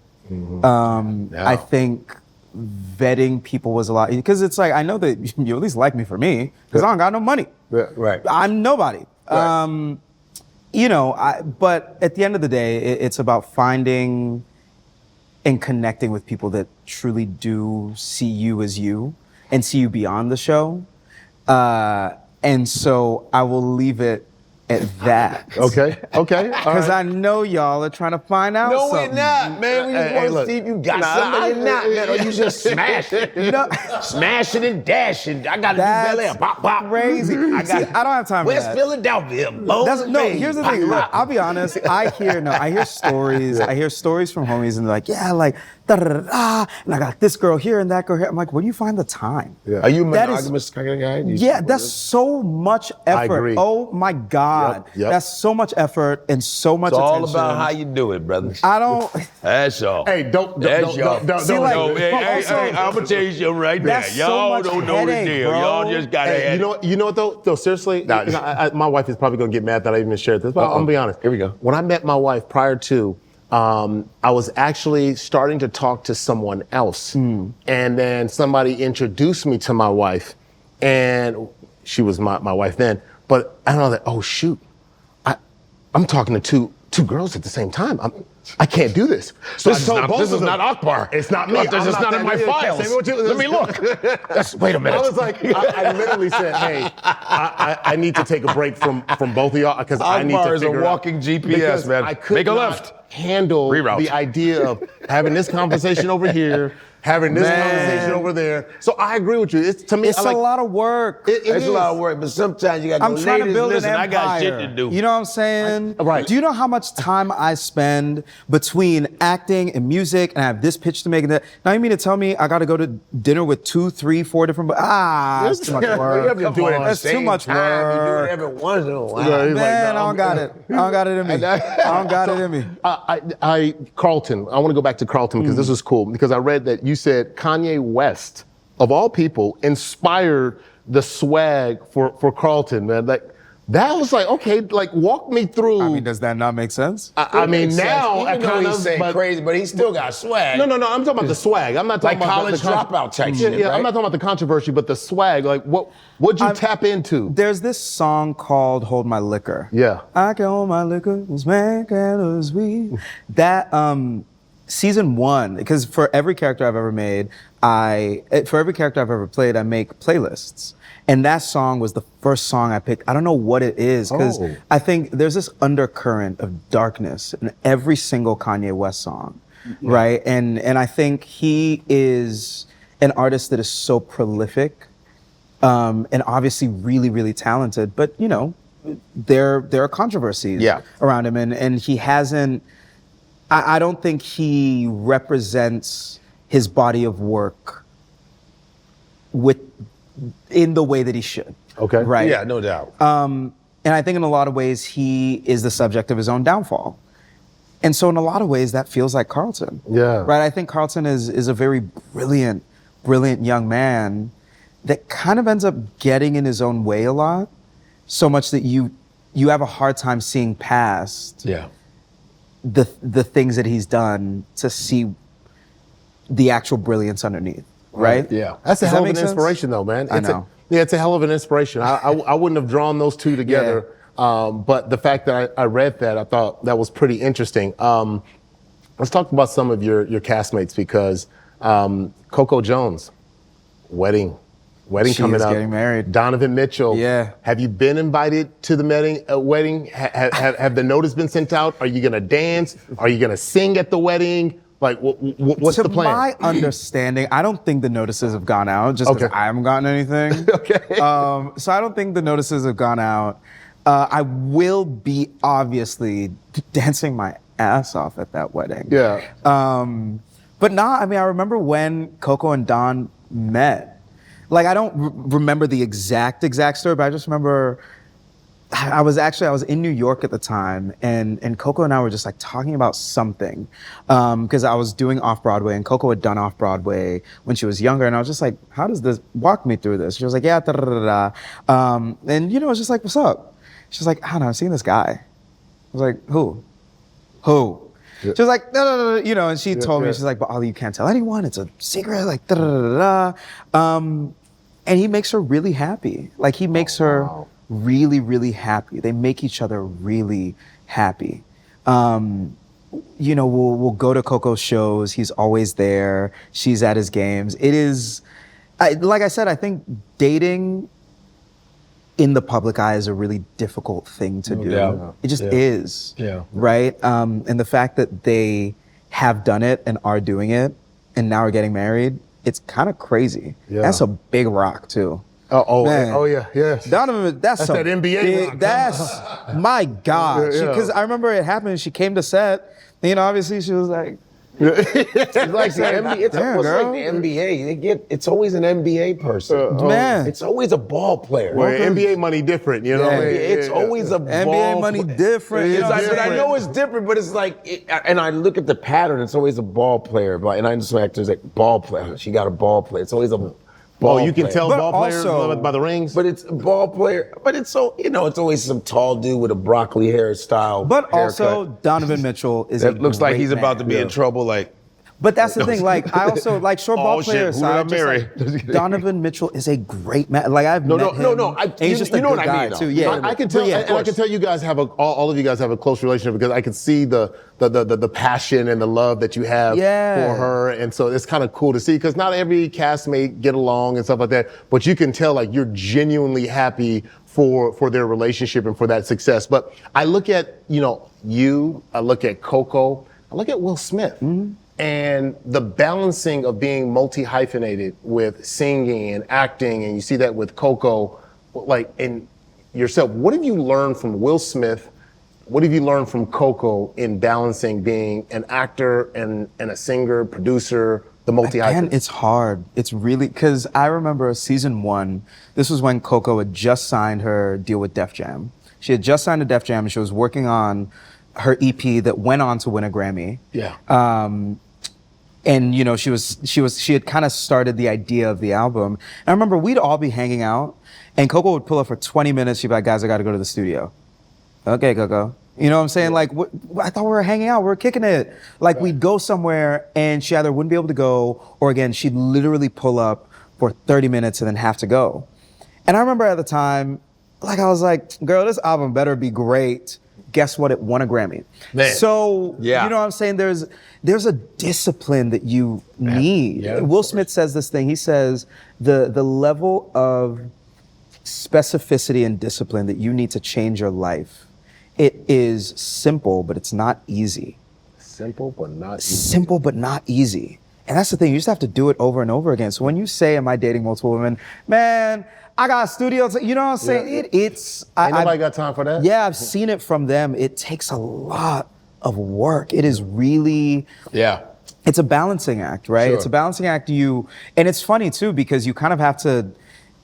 The universe sort of tells you what you have to do, because if you have a movie to shoot, you kind of can't really record an album at the same time, or you have to give up sleep. So either you shoot the movie, either you record the album first, then you shoot the movie, then you tour the album. Yeah.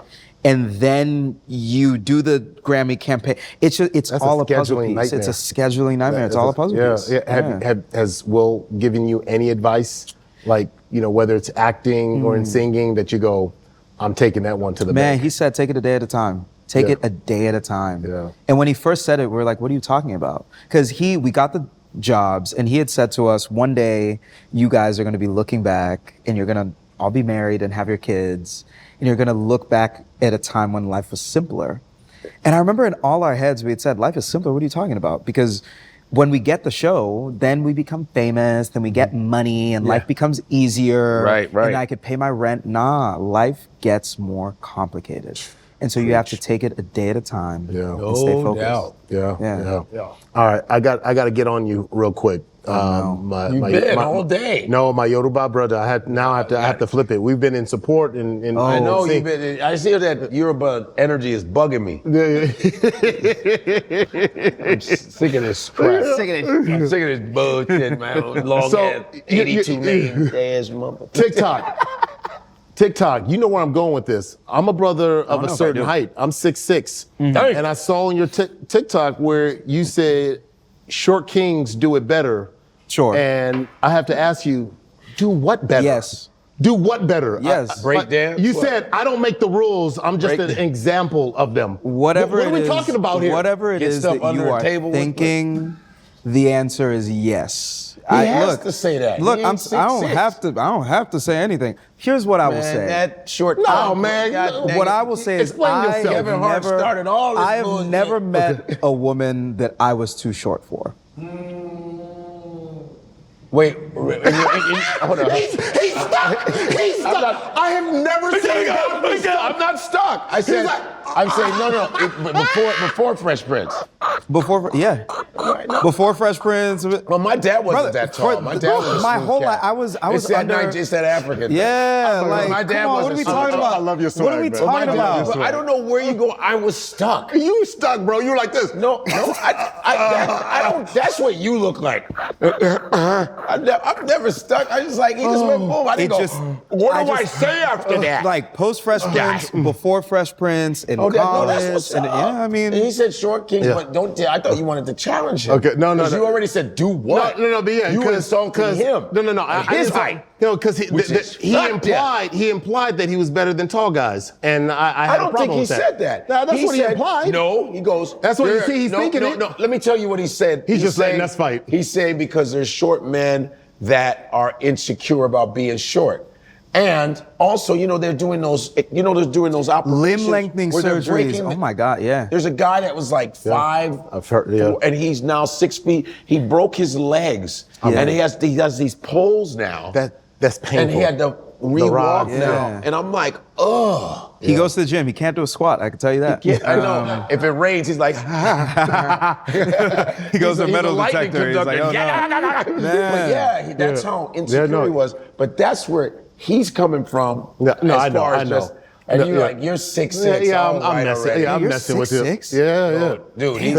Hey man, look, I ain't never had a problem being 6'6" myself. You know what I'm saying? Yeah, you know what? I ain't never had a problem. Game recognized game. Buddy. Give him some time when he's 6. Give him some time when you're big for nothing. And you're big for nothing, you be like, man, oh yeah.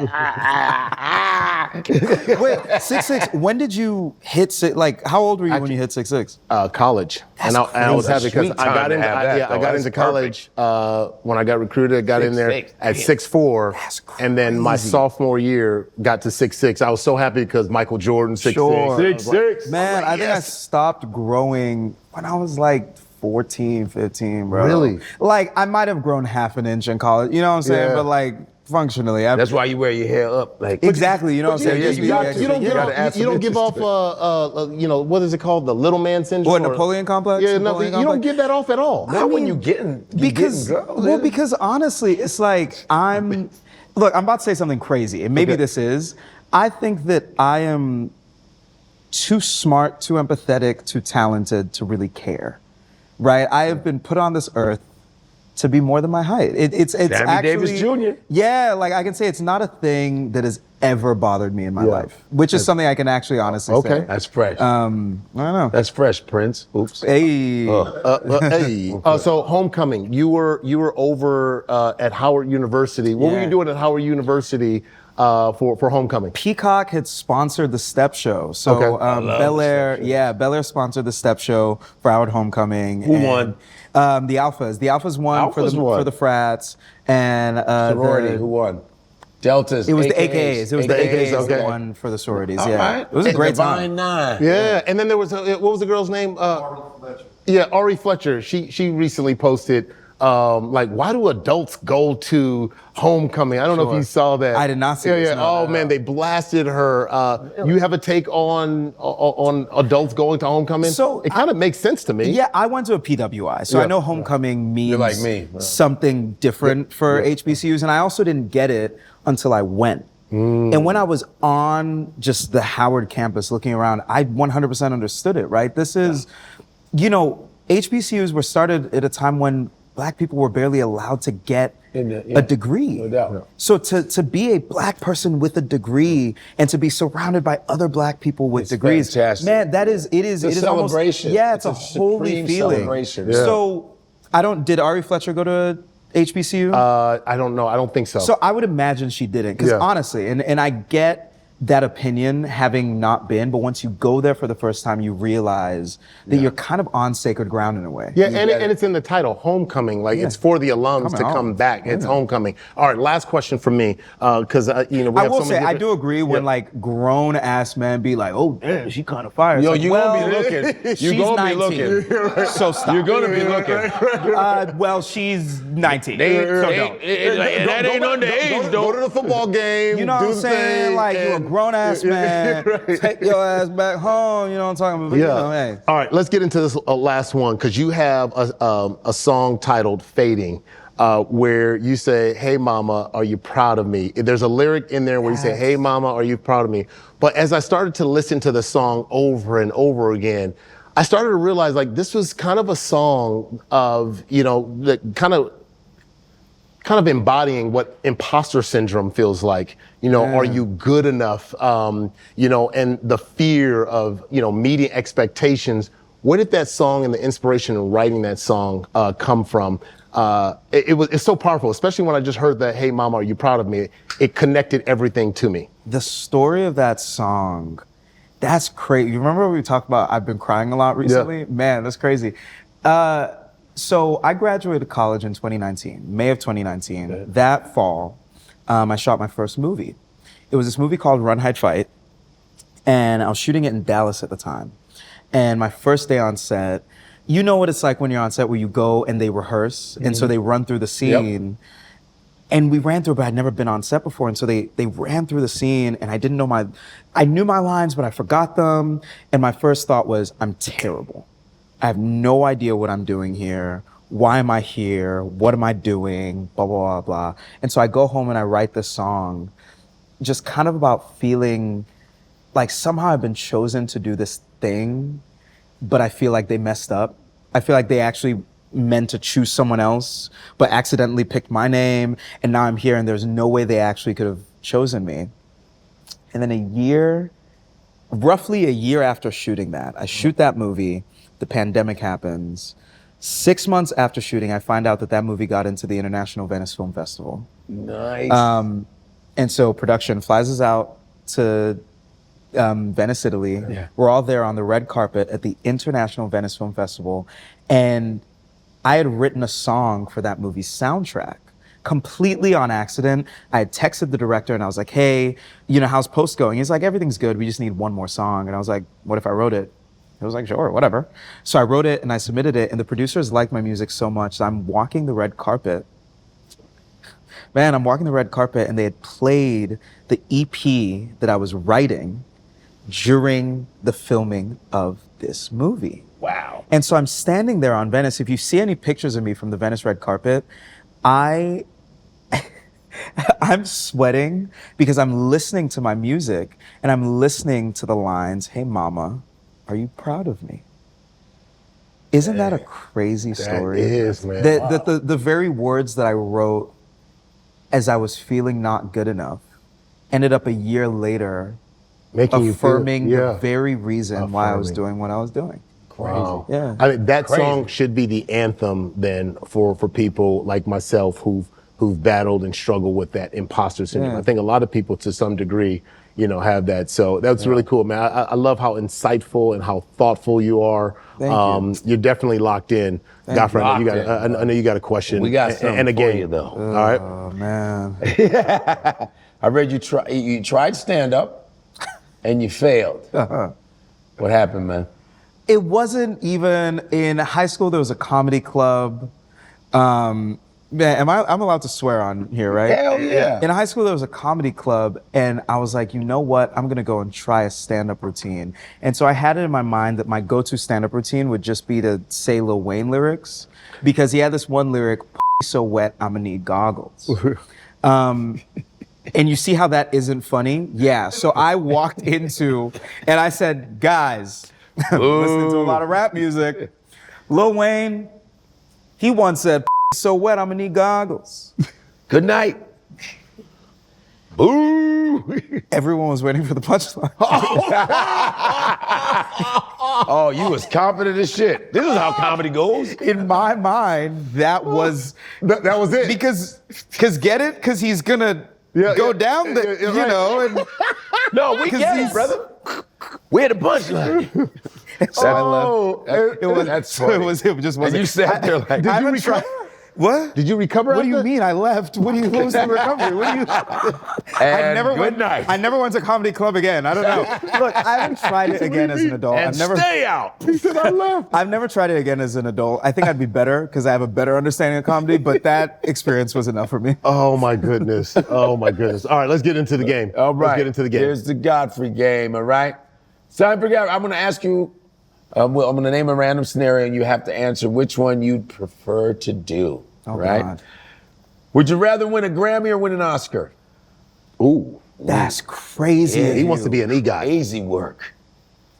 Yeah. You got to pick one. I want a scammy. I want a Grosker.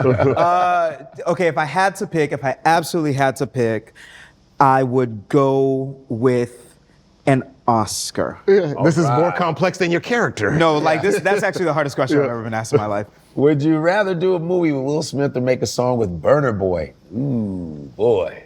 Okay, you know what? I've already done a Will Smith television show. Right. So I'm gonna go with the African Burner Giant. Boy. Okay. Hell, All right, okay. Just Burner out of Boy. just Oh. out of ticking things off the box. Yeah, but okay. like obviously Will call me. You know, like, I'll text you after. We'll talk. For the rest of your life, would you rather have Nigerian food or soul food? That's easy. Nigerian food. Of course. Nigerian okay. food. And I love soul food, but Like Nigerian that mac and cheese, I'm sorry. Get the agusi. Would you rather go the rest of your life with no music or no TV?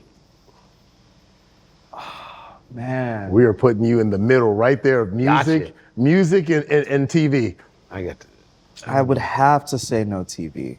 No TV. I Just agree. because when I agree. say from the earliest age I can think of, I would run to my parents' room and watch Michael Jackson music videos from sun up to sundown. I love I this. can't Michael live a Jackson. life without music. Yeah. Okay, here's the last one. Would you rather spend a year without showering or brushing your teeth?